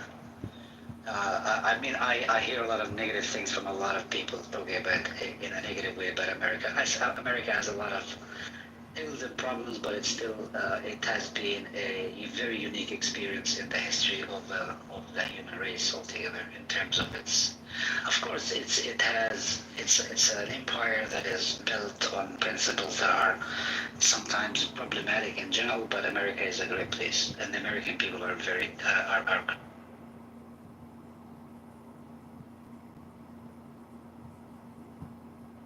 You have to consider who the American people are. You know, there's you are the American 90% immigrant. I mean, that's, I'm just throwing a number out there, so don't hold me to ChatGPT, but everybody here is an immigrant unless you're Native American or unless you migrated north from, you know, the Mexican border or south from the Canadian border or whatever, right? But Like, isn't we're that all immigrants. But isn't that the American experience? I mean, to be Well, it is, you know, my ancestors were immigrants. You know, my mother is a first generation citizen, so, but to what level and what? didn't Trump's father come from somewhere else? Well, everybody did. If you go back 4 generations, at some point, everybody came over here on a boat or, you know, traveled somehow to get here. So that's what makes it beautiful. The problem, in my opinion, is that when you have America has Hollywood, right? And unless you were born into a very religious family, I'm going to go back to like the 50s of US culture. So in the 50s, you were at the height of like segregation, right? And not only segregation, but also like political control. So the government had full control back then. No, hands down, like if it was propaganda, if it was this, if it was that, nothing was coming to the US unless the US allowed it. So now we've got like the internet and these kind of things. And so people can educate themselves in different ways, not just through the education system. So when it comes to how we were created, just in the 1950s, you have this Hollywood persona of like glitz and glamour in movies, and then people start to worship these, you know, these idols, if you will. They're actually considered idols, American idols. And then you add someone like Trump, who pretty much climbed through Hollywood. You know, he didn't get to politics through politics. He got to politics through Hollywood. And his fame, you know, I don't know why the name of the show is slipping my mind, but he was on a TV series for a very long time that was very popular. So he gained a fandomship. People, you know, had relation to him. They watched him on television. They built like memories with him without even knowing him. And then suddenly he's a president-elect. So now you have this huge following of this idol, this American idol called Trump, right? And then you have everybody else. Whether you voted for him and you just don't like the guy, but you liked his business, or whether you're a Trumper and a MAGA supporter and all that, and you're a beautiful, whatever the bill is called, right? And then you have everybody else. And then everybody else is kind of who's in these rooms. Unless you're like 100% Zionist, you're either uninformed, uncurious, or unaware.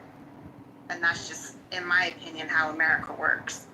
I'm curious, and I came to these rooms curious to know about the world because I never had the money to travel, but I wanted to. I still want to. There's places on my bucket list in my, flights app right now waiting to happen. So it's like, yeah, we want to be cultured, we want to be aware, but when you're raised in a system that teaches you that America is the greatest country in the world, but they don't teach you what makes us not the greatest country in the world. You have to learn that through trial and error and 4% interest loans on student loans, right? Like, it's problematic. 6% loans on a mortgage, 22% interest on a car. Like, come on, man. America's like, it's a psyop through and through. Good morning. I claim that America, like Trump, besides being a reality TV show, his biggest thing is that he's not part of the establishment. This started actually in Iran. Funny story. Ahmadinejad was the president of Iran who was elected just because he was not part of establishment. And really fucked up country. Right now, Iran is paying his mistakes, both economically and you just saw an attack on Iran. And Trump is exactly the same thing. His main thing that people are liking him is not this thing. It's just simply he's not part of establishment. He's saying things which are against status quo. And people like it. People like convinced that Republicans and Democrats are both liars and thieves, which they are. And people are convinced of that. And they just want somebody else. And Trump is simply just somebody else. And this is the price that the United States will pay for, I would say, decades to come, economically, as well as militarily. When you pick somebody just because he's somebody else, here you go. Iran is paying it right now. And this will happen to the United States.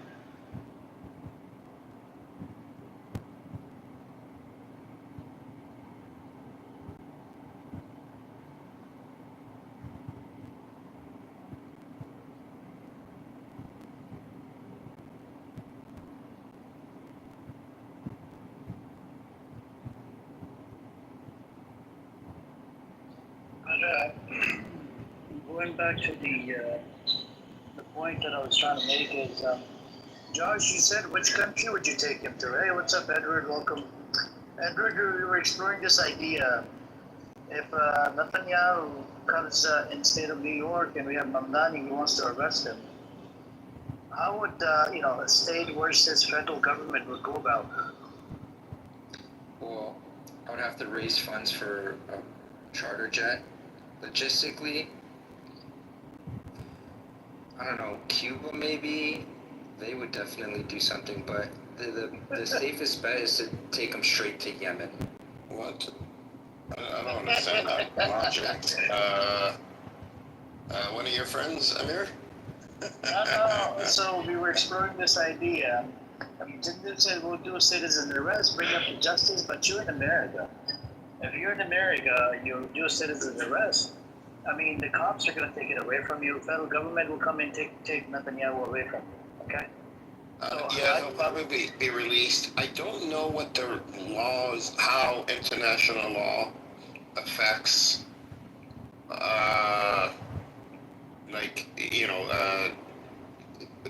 because we have federal, we have state, we have local police, but I don't know if the ICC recognizes that. So that's a the good way, question. look, Josh, I think the way it could work is that, let's say the New York mayor gets the state police to arrest him, right?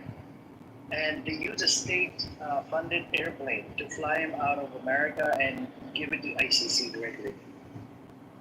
I don't think the mayor has jurisdiction over someone with diplomatic immunity. No, with the ICC though, if it's the ICC, I think he would have jurisdiction. The problem is then the federal government, like the feds, the FBI could come in and say, you know, because they can't. Number one, you can't fly a plane anywhere in the U.S. It's under federal law, not state law. So you know, you're not going to be able to pass the federal government, even though it's state. What are you going to do with them? You can't get them anywhere. But diplomatic immunity, I think, would be broken anyways because of the warrants for his arrest. But I mean, it's a weird situation because the ICC doesn't have like an interface per se. Like, there's no hierarchy for what happens in a country. So it's weird. Remember, this has never happened before either. So I don't know. I don't think this situation is possible. Again, I don't think the state of New York can arrest Bibi Netanyahu. The president's power overrides anything there New York can do. So you can always send in the feds.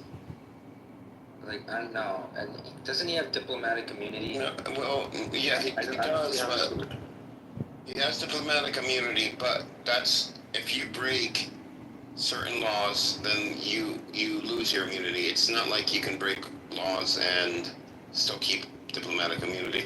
Now, you know, with ICC and ICC warrants, if somebody wants to arrest him, they can. But the feds coming down to the state, they can't do that. Like, they can't. The feds can't come and say, okay, you have to release him. But at the same time, the state can't fly him anywhere because that's federal.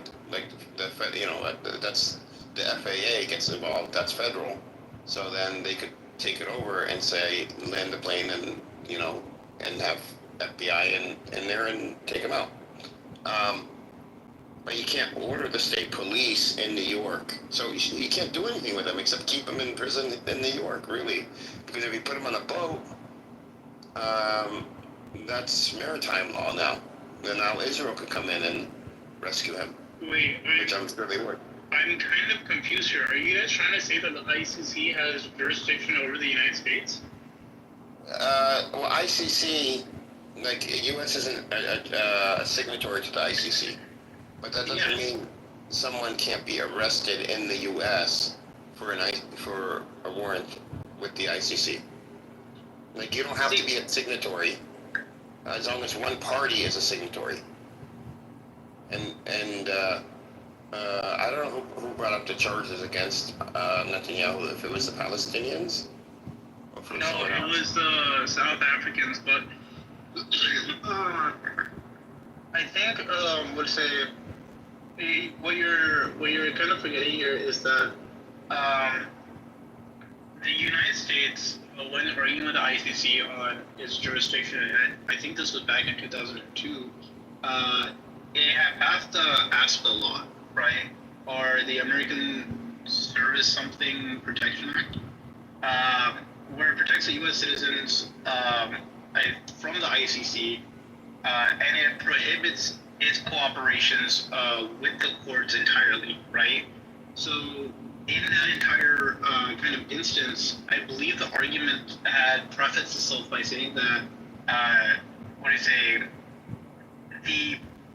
think the principle of the ICC can step in when the national courts are unable or unwilling to prosecute someone on a very serious international crimes.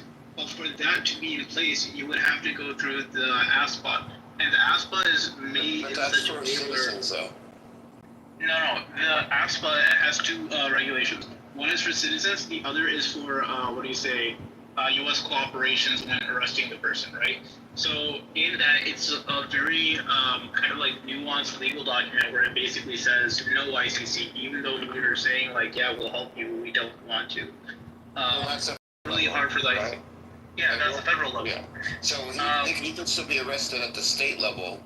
It just you can't do anything with him because the feds will come in. They can't take him from the state, the feds, but you can't do anything with him except keep him in New York, which you're not allowed to do because you have to hand him into the ICC. So it's not feasible on the ground. It's not feasible. What if they nab him at the United Nations Court in NYC? Is there any international jurisdiction there?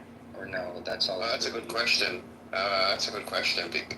I don't know what the jurisdiction is for that property. Hey, what's up, Rob? Welcome, Sam. Hi. No worries. I just wanted to tell you guys the United States, unfortunately, is not the signatory to the Rome Statute, ICC. They're a bunch of rogue criminals and threatened to arrest people if they're taken to The Hague. So, unfortunately, that is not much of an avenue of discussion. Yeah, no, that's what I was kind of saying. But they're saying that when it comes to this serious offense, there could be. And then we're talking about what if he's arrested within the UN court, which I doubt that, he would step into. I think you mean UN property, right? Like the United Nations in New York.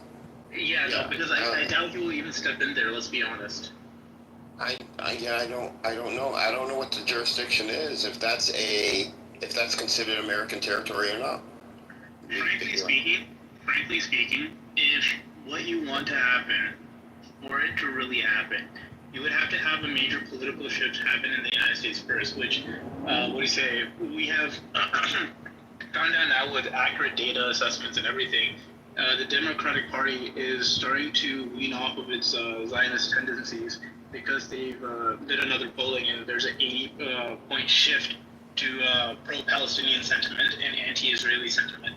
So if, let's say, this shift happens completely, the Democratic leadership changes, and then, they come in power, and then Netanyahu lands in the U.S. soils, then we can see a probability of him getting arrested. This is something I did say, this could be a change that does happen earlier, 2 weeks ago or something.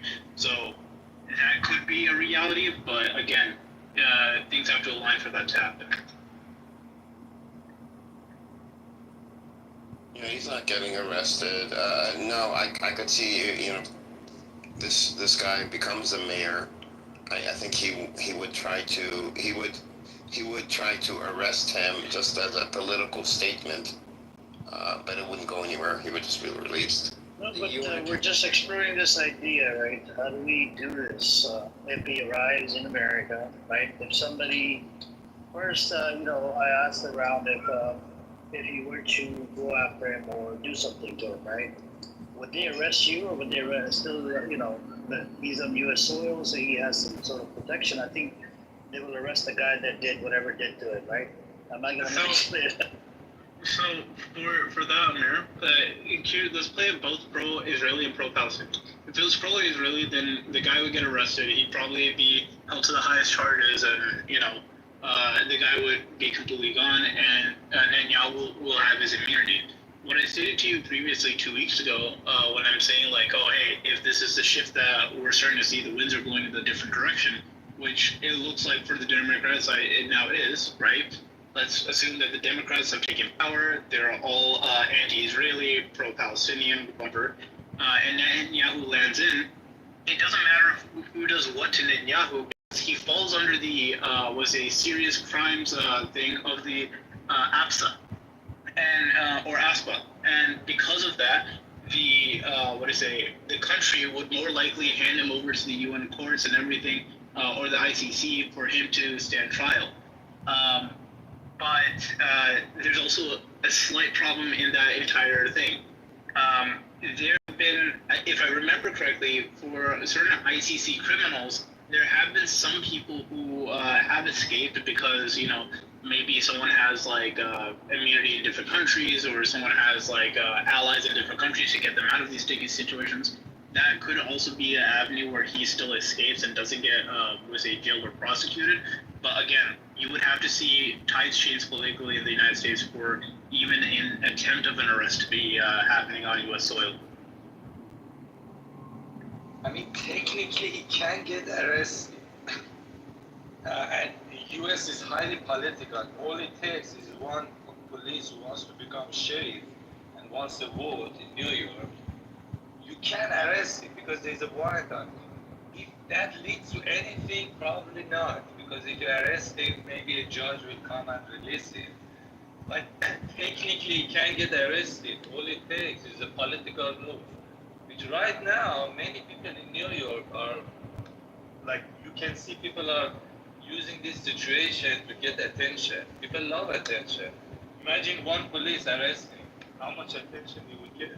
Yeah, but the problem with that is, and this is what Edward was kind of pointing out earlier, is that on a federal basis, right, Donald Trump can go ahead and say, hey, I don't want Netanyahu in jail, set in like federal forces and all that stuff that say, hey, you don't have jurisdiction over this, which technically, Edward pointed that out is completely correct.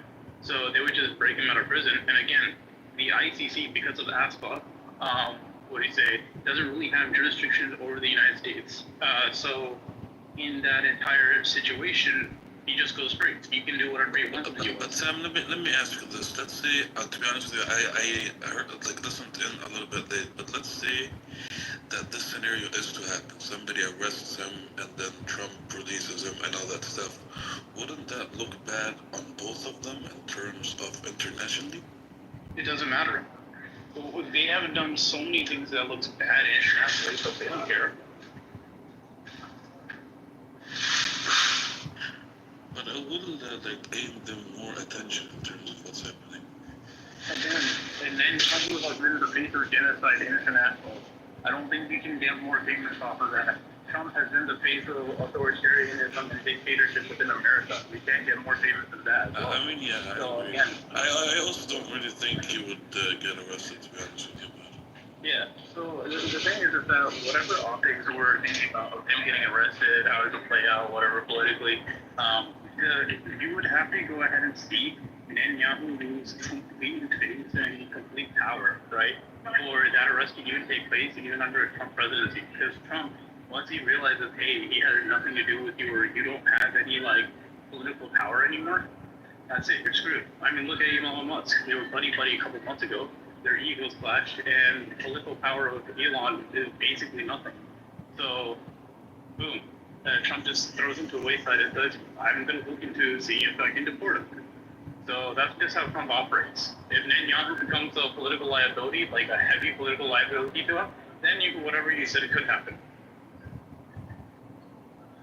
But the thing about Congressman thing is, Daniel see any cop, he will scared to shit. Is he gonna arrest me? Is he gonna arrest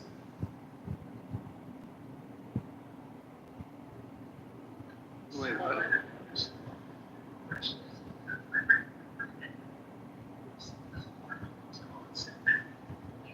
Hello? Yeah, what do you say? Yeah. No, there was someone who asked a question, but it was too muffled, so I couldn't hear it.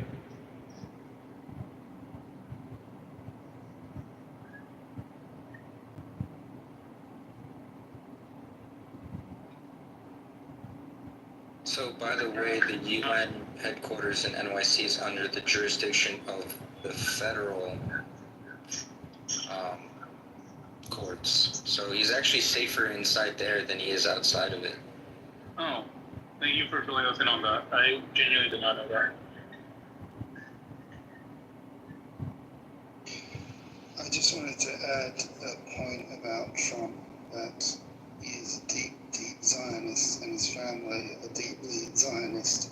And just because he may find Netanyahu a bit of a liability, he's not going to suddenly turn his back on Israel. He's done everything possibly he can for Israel, and he will continue to do so. He's repeatedly promised over and over again he wants to make Israel bigger. He wants to take on all Israel enemies. He wants to wipe out the Palestinians. He wants to obliterate Iran.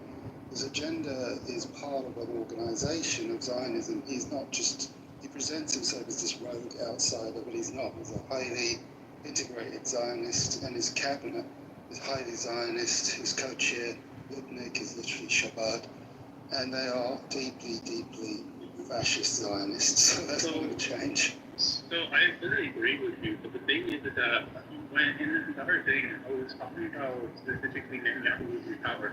This would mean that Trump could easily turn around, say, hey, you know, Netanyahu is criminal and all stuff or whatever, and see if we find someone else he can back that isn't such a liability to him politically wise, and still, you know, prop up Israel, right? So it's kind of more of if Netanyahu loses complete political power, then you can see him get arrested under it, even a Trump-like government. But if he still maintains that power, then you won't see him get arrested. Yeah, I agree with you in the sense that if the Zionist power structure has decided that they've had enough of Netanyahu, as soon as they decide that, they will turn on him, throw him to the walls, and appoint their next, you know, face of their organisation, the next poster child for their movement, whoever that might be. Although there aren't any particularly charismatic ones swaying in the rings right now, as we said. I'm just gonna go ahead and say like. So I've heard a bunch of Israelis talk about this point, and I think I've also heard it on Clubhouse as well, but it's a pretty famous point that they like to bring up, and that is we gratefully don't have a Mizrahi running Israel. And the argument to that is Ashkenazis are so much nicer and sympathetic and all that stuff or whatever, that Mizrahis are known like could easily become like terrorists in your guys and all that stuff or whatever, and all that bullshit. So and to be honest, this argument does work on a lot of groups that are Zionists, because their entire shtick will be, oh, he's a nicer, kinder version of XYZ person, and then they'll say he's Ashkenazi, and it will kind of get an idea of like, yeah, he's not Mizrahi, so he won't be radical, and then we'll just be like, oh, hey, nice white man, let's go ahead and be buddy-buddy with him until we get like screwed over again.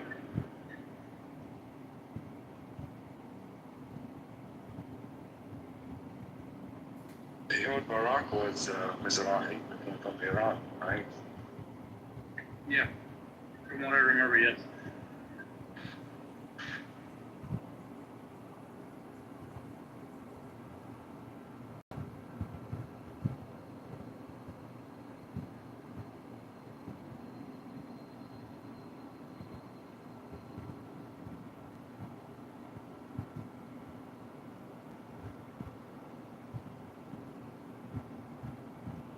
So citizens' arrest is limited, I guess. But what about if the mayor does it? Can they arrest the mayor? If the mayor orders the state police to... No, they can't arrest the mayor. See, the problem is that, and I'm fully convinced that Trump will do something like this. They're gonna get some kind of national security panel to go ahead and look into how they can arrest Mamdani, because you can't have a citizen's arrest. Let's say, like that arrest Mamdani, and let's say someone randomly doing something to Mamdani, because that's just gonna fall to him. So they have to get him on like some kind of like bogus charge that federally he'd be let's say incarcerated for.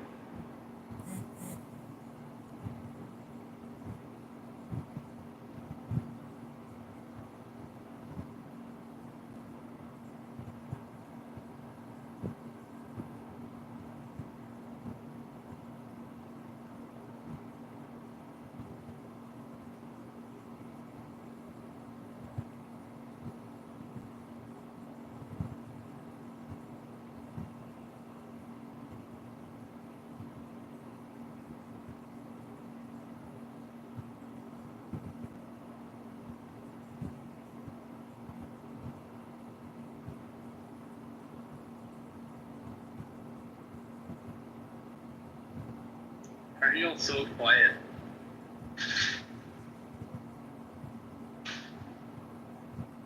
Bro, you kind of come late to the party, to be honest with you. I mean, yeah, I'm working. I mean, it depends where you live, actually. What time zone are you? CST.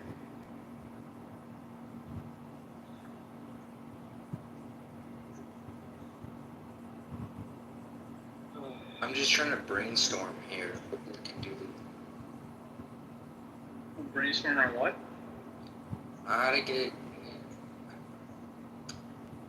Ariel's still in the room, so I can't say anything. How to arrest Netanyahu? Yeah, arrests. Oh, That's one option. see, the thing is, it's simple, right? And I've seen a lot of these scenarios kind of like play out militarily wise, in like certain situations. If let's say, let's just go ahead and say, someone really doesn't like Netanyahu, right? It doesn't matter if America is pro or anti, Israel is pro or anti-Zionist, whatever it is, right? And hi, Ariel, I think you're gonna get some ideas off of this. What someone could simply do is, let's say they invite him onto a private jet, something like that, whatever. They can fly into an airspace that is not friendly to Israel. And on those grounds, if they are signatory of the ICC, then that's where the war can take place. Will be arrested, and the United States has to find a way to bail them out. But Netanyahu is a little too smart for that. So it would have to be a complete surprise for him to be over international waters or over like a certain country's airspace that can enforce that on him, and him not knowing it. But you know what's interesting is that the local police can technically arrest everybody with Netanyahu if they were to arrest him. Yeah, that is true. Including Secret Service, including any, whoever's with him, they can all be arrested. Yeah. But they won't. That's the thing. Yeah.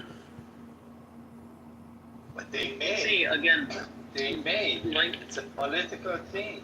They get attention and they can get elected to sheriff. It's very possible. If people tell them, if you arrest them, we vote for you for sheriff, they may. It's United States. See, the New York Police Department, I'll be very honest, especially the NYPD, they have an office in Tel Aviv themselves, right? And it is basically suicide for their career for them to do that, especially with their strong ties to Tel Aviv. So what would end up happening is you would have the NYPD crack down on whoever, and they would find any measure to go ahead and get whoever arrested Netanyahu under any kind of position. They would hunt him down and, lock him up and throw him away on bogus charges. The NYPD has been famous for doing that shit for anyone who has done anything to any of their officers, whether they be in the right or the wrong, right? So it's kind of like there is no, proper political agenda for them to throw Netanyahu in jail by themselves. Yeah, you're actually absolutely right. NYPD has a long standing, just like brutalizing people for almost no reason. I want to just add a bit more detail to the signatory issue, and that is that a signatory to the ICC cannot arrest a war criminal on the territory of a non-signatory nation. So it doesn't matter who's in power in the US. The ICC's own law does not extend to US territory, unfortunately.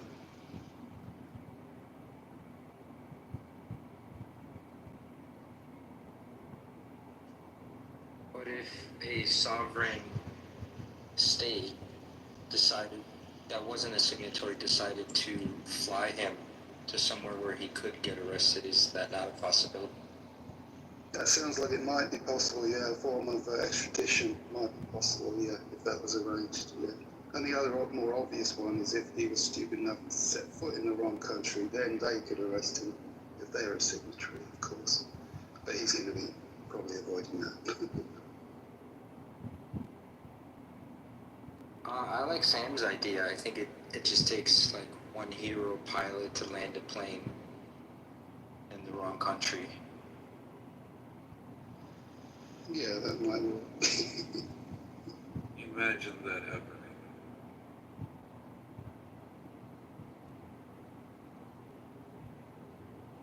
So New York is not an option. Is that what you're saying, Mo? Yeah, unfortunately, nowhere in the US, and presumably nowhere in Israel, and there are probably other countries who never signed the Rome Statute. Any of those countries, it would not be an option. According to the ICC, they would not say you're authorized to do it there. Sorry, what did I miss? He can't be arrested in the US. Yeah. Yeah. So is it a direct flight from Israel to the US? Mm, not necessarily, no. But the thing is that the airspaces in which they take are friendly to Israel. So it would basically be like a uninterrupted route. Um, you would have to go like a completely both direction to go ahead and find an anti-Israeli airspace. Like for example, going to Turkey, which is the opposite direction.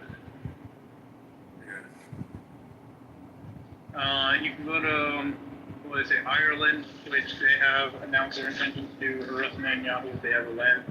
But Ireland is above the UK, so again, you're going out of your way to get to Ireland. Spain is starting to warm up to the idea, so you might see their airspaces become unfriendly very soon. If that does, then that affects a lot of his flight plans. And then you would have to have like, what do you say, jet scrambled and everything, which I don't know if they're willing to do that and then get into trouble with the United States.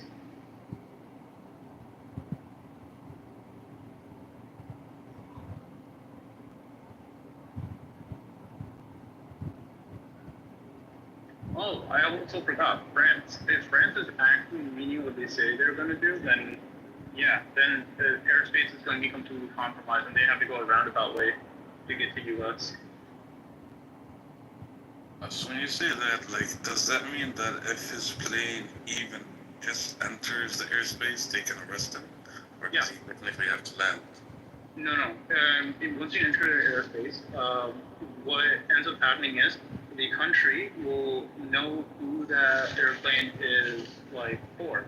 So they'll ask like what's going on, all that stuff. If they know it's Netanyahu or they know it's Netanyahu's plane, then you could easily, scramble jets, warn them they will be shot down if they don't comply, which would make them comply. And once they land, they will be arrested. This is everyone. The idiot is streaming over room, that son of a... Yeah, the one in Anna? Yep. Yeah, I know, bro. He's been here all the last 45 minutes. I mean, it's not like we're saying anything wrong. This is just hypotheticals. So, Josh, what you should do, I have an idea. I was going to ask ChatGPT on this, and maybe he'll give you a solution, and then we can talk about it. Because, it would be a suicide mission, to be honest with you, to do what, anybody would just, pretty much sort of like hypothetically, we're speaking hypothetically. What could happen, because there's a possibility some psychopath gets triggered, mad, whatever, and he has the ability to, target people, whatever. That could happen. I will be very honest. I would rather that doesn't happen. And I'll tell you my reason for it. I'd rather nothing happens to Netanyahu for now, and the world naturally becomes anti-Israeli and pro-Palestinian, and which we're already seeing that happen, right? So once that takes hold, if he gets arrested, anything like that, whatever, you can't go ahead and say like, oh, it's these terrorists that took them down or anything like that. No, it was just because the world hates him and Israel. So then, anything that happens, it's like good riddance. You were a cancer on society, you were a cancer on the world. I agree with Sam, actually. That makes sense. We don't want to turn Netanyahu into a victim. Yeah. So keep him in power. I'd actually just advocate for keeping him in power for now and let the tides come against him. I like the outcome of Trump threatening to cut off aid to Israel if they indict Netanyahu in Israel, right? That's kind of sort of a win-win. They indict him and then Trump cuts off aid. Well, just the interplay between them, saying things like this, people know about it, and it just makes the U.S. and Israel more corrupt. So, Americans are watching this, so I think that also helps turn people away from Zionism and back, towards reality, Palestinian. I think that helps actually. Any of this corruption that comes out, Netanyahu getting off scot-free, I think would help the Palestinian people, not hurt. Yeah. We should take a play out of Massad's book. Do you guys know the story of Mordecai Vanunu? And I talked about this. Is he? I do recognize it, but please give me a refresher. He got kidnapped and sent to prison for like 18 years or something. Yeah, he was. I think he's still in prison, isn't he? He leaked documents or something related to the nuclear program that they had, I believe, if I'm not wrong. Yeah, he was a nuclear scientist, leaked the nuclear weapons program in Israel. He went to England, leaked it to the Daily Press. Robert Maxwell, who owned the Daily Press, doxed him. You guys know who Robert Maxwell is, right? Mm-hmm. Ghislaine Maxwell's father. And then they set up an operation, and an American Israeli woman lured him in to a hotel room or something, and then they drugged him, kidnapped him, took him to Israel, put him in prison, and to this day he's still on house arrest. He can't leave the country. Yeah, I think, there's going to be a lot of that happening now, especially with anti-Israeli sentiment on the rise. You're going to have more people wanting to spy on them.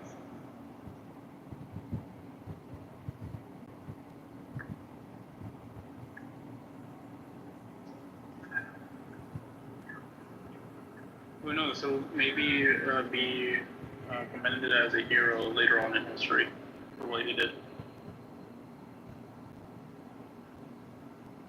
Who? The spy you were talking about, forgetting his name. Vanunu, yeah. I mean, Should be already. Yeah, Palestinians have written songs about him, so he's a hero to Palestinians. Israel does this shit all the time. I mean, they assassinated a Tunisian Palestinian national in Tunisia. They hired hitmen and they did a drive-by shooting. He was working on the drone program for, I think, and they killed him. There's no jurisdiction there. There's no fair play there. I'll be very honest. I'm just happy that the world has taken this route now, and it is unavoidable, and it don't blame itself for it, because history has always told the story of who the victors were and how they got that victory, whether it be thousands of years later or hundreds of years later. And Israel will go down as a mistake and a stain on not just American history, but in world history. It has to never do this again. And there will be a vindication for a lot of not just the Arabs, but Middle East people on their sovereignties. So time's ticking. Yeah, I mean the momentum,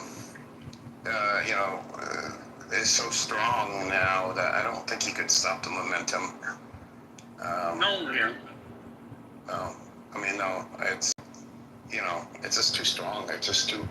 World opinion is so. People discount world opinion, because they're not politicians, they're everyday people. But it doesn't matter if we live in a dictatorship or a democracy. World opinion matters, or the opinion of the people in that nation matter, because they could, in a dictatorship, in a kingdom, and somewhere that's oppressed, the rulers are always worried about the people rising up against them. So world opinion matters a lot, and it's more important than I think we've given it credit for in this room. Yeah. I think, especially with the Americans, again, I was not ready to hear the numbers of what happened with the Democratic polling, especially with the dedicated Democratic voters, right? But again, you're talking about a party, especially its people, who were heavily pro-Israel. Not necessarily Zionists, but they were all on the thing of you should have a Jewish state, all that stuff, whatever. I mean, I was on that kind of side as well, right? And now that people like me, people who are normal, like don't really involve themselves in politics, have now seen a bunch of instructions. Like you can't take that memory away from people. They haven't seen it since 2023 now. You have what, an 80-point shift to pro-Israeli, pro-Palestinian anti-Israeli sentiment. They're negative. The party that has had only the interest of pro-Israeli sentiment, while the other party was just like, yeah, we're pro-Israeli, so we can gather the Jews in one place and massacre them for the Christ or whatever. Did you hear, Sam? Turkey just signed a very comprehensive technology defense, well, not defense in terms of they would defend them, but a military cooperation in building technologies and rail and port infrastructure with Turkey. Turkey's Belt and Road Initiative with China, and they've signed. China is investing $15 billion in the next 5 years. That's a problem for America. Well, America did not want to go through Turkey, so Turkey was not going to be the route to Europe, the land route to Europe. So they were using, going through either Sudan, Morocco, Morocco was on the Atlantic, but that's one of their ports. Sudan for the Red Sea, and Saudi Arabia, I think. Wait, no. Does that lead to Europe? No. How are they getting to Europe? They're getting to Europe by sea, not by land. But the Belt and Road wants to do both sea and land, because land is much cheaper and more predictable. So now China has Turkey, and this is a major, not just the agreement itself, but what China is giving Turkey and Turkey's giving China. I mean, Turkey's redoing their rail systems right now to be high speed. Everything to be high speed by 2030. $2.7 billion invested in Turkey's main port, tripling its size, and the land route to Europe.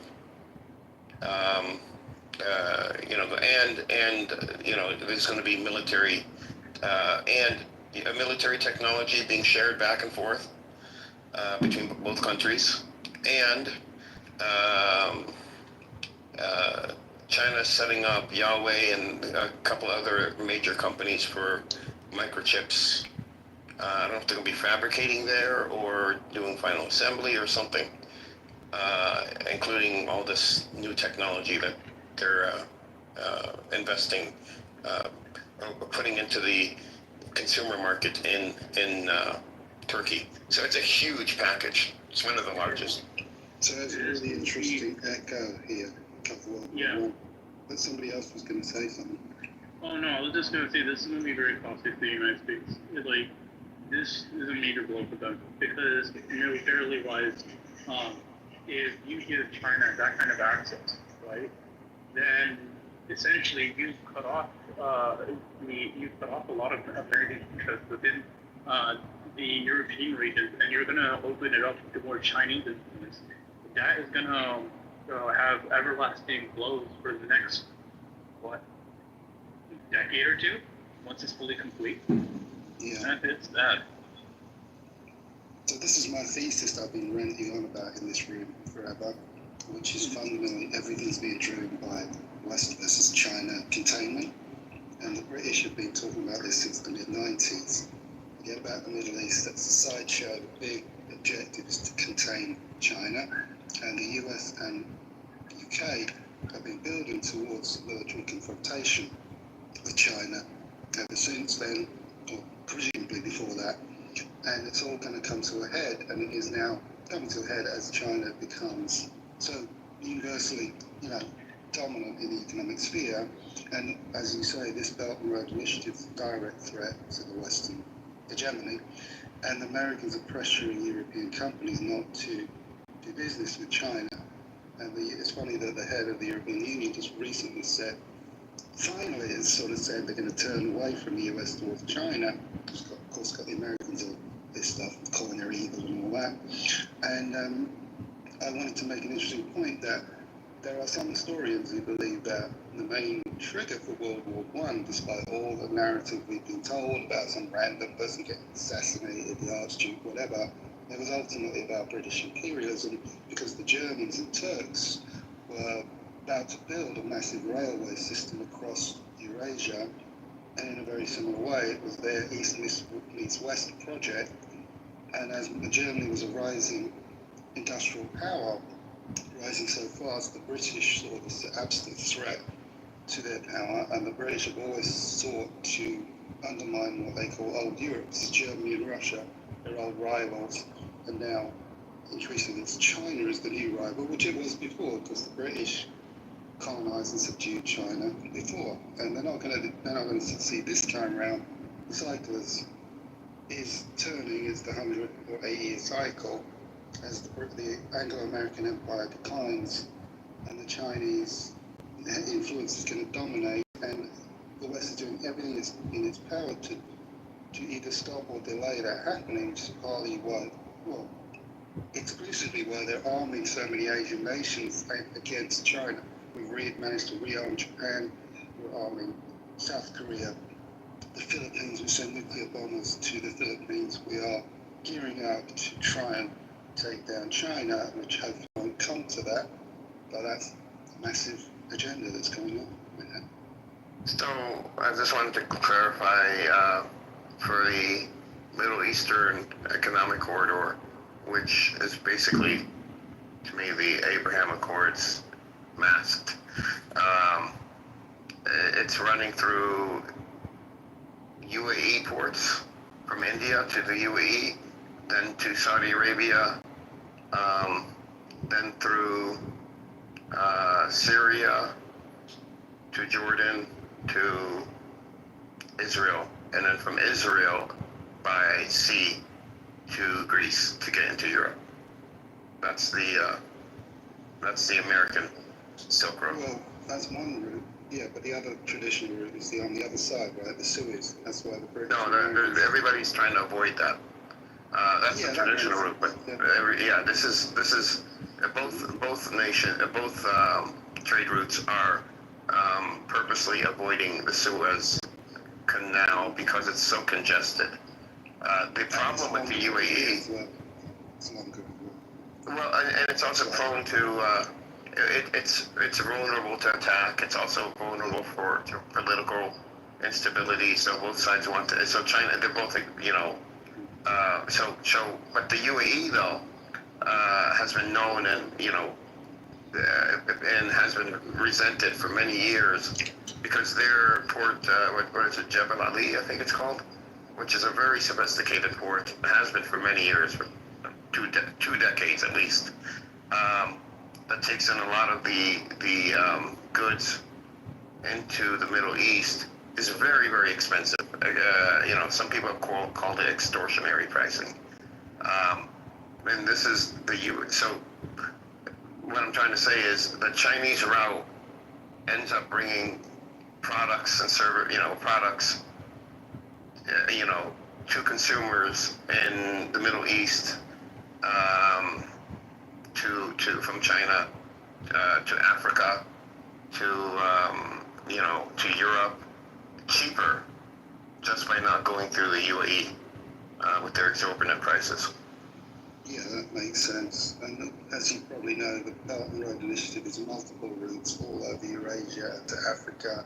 It's a global effort, apart from the Americas, to connect, East and West. So it's a massive and redundant. Yeah. But, like I always say, where does it cross? It crosses, both trade routes cross in the West Bank. And in the West Bank, that's where they both cross, intersect. And the West Bank and Gaza is a geographic choke point between Africa and the Middle East. And, Gaza, if it had a port, would be a much straighter path to Europe. You know, because you have what do you have there? Italy, Spain, southern France. So you have a much straighter path from there. Wait, but you said West Bank, but then you're saying Gaza. Well, West Bank and Gaza is one people. No, I understand, but they're completely separated by Israel, at least the way the current configuration is, right? Yeah, but so they're but if there was a Palestinian territory, then there would be a either a land road and rail to Gaza, or it would be a tunnel. In the 90s and 2000s, when they were going through the various accords, it was proposed a tunnel, because why would Zionists want to see Palestinian people ever? So they were talking about a tunnel, which is fine with me. But yeah, I'm assuming. Huh?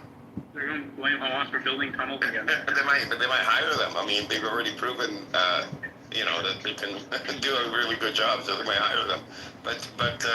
So I'm saying it as if the land is contiguous, because, if there's a territory agreement, then the land would have to be contiguous. It would have to be. See, but here's my problem with all of this, right? Because it's the United States and China, right?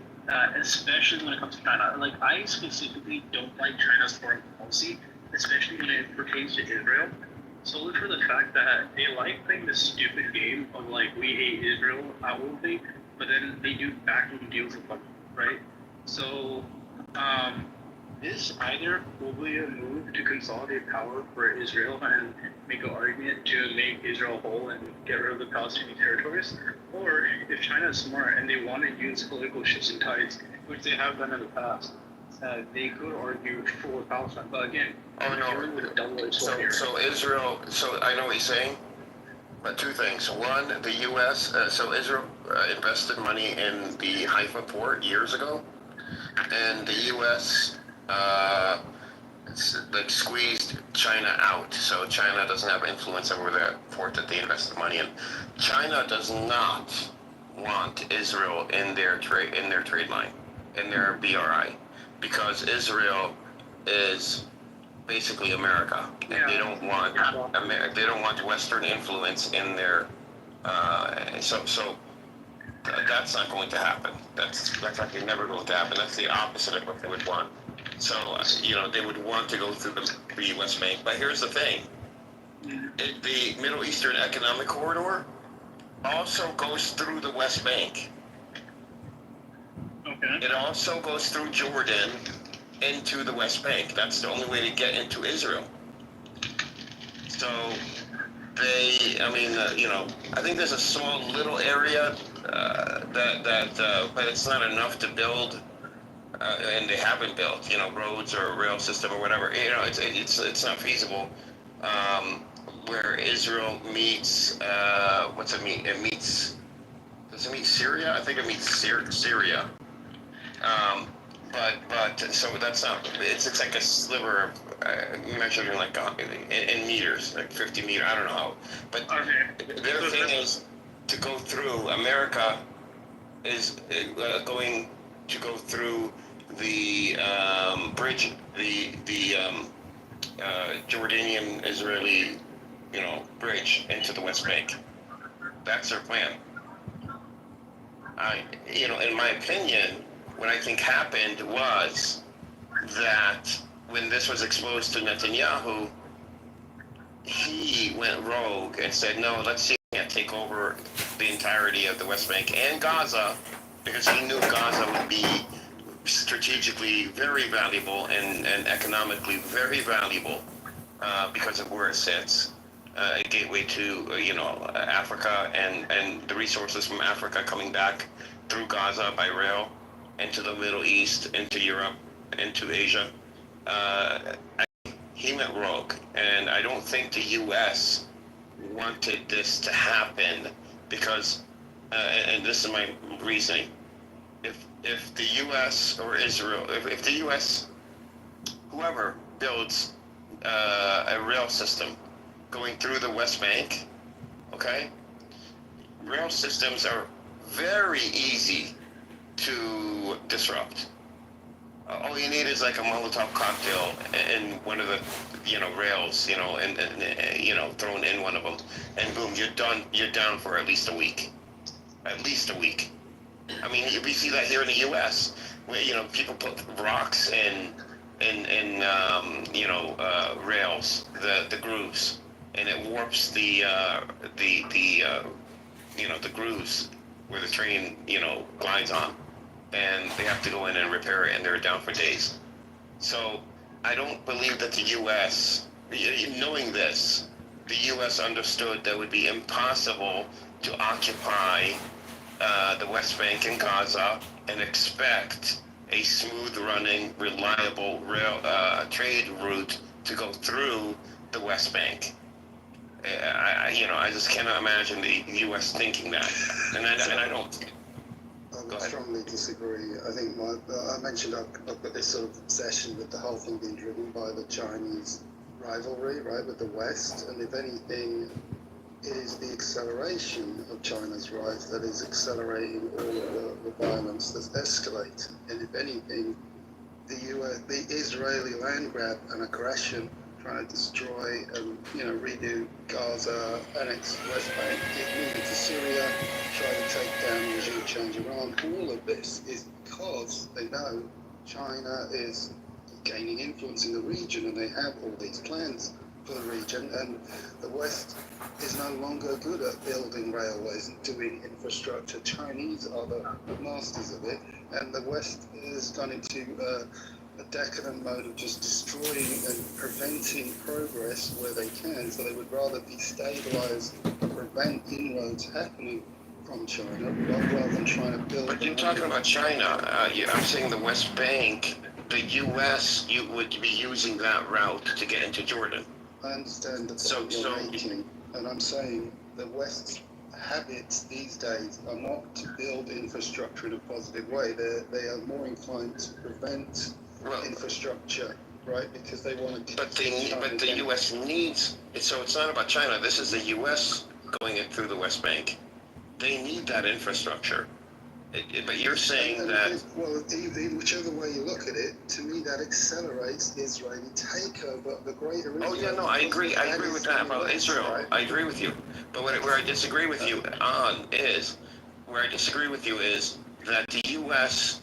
would not take this path because of how sensitive that American trade route, which America would depend on, from Israel or going, from Jordan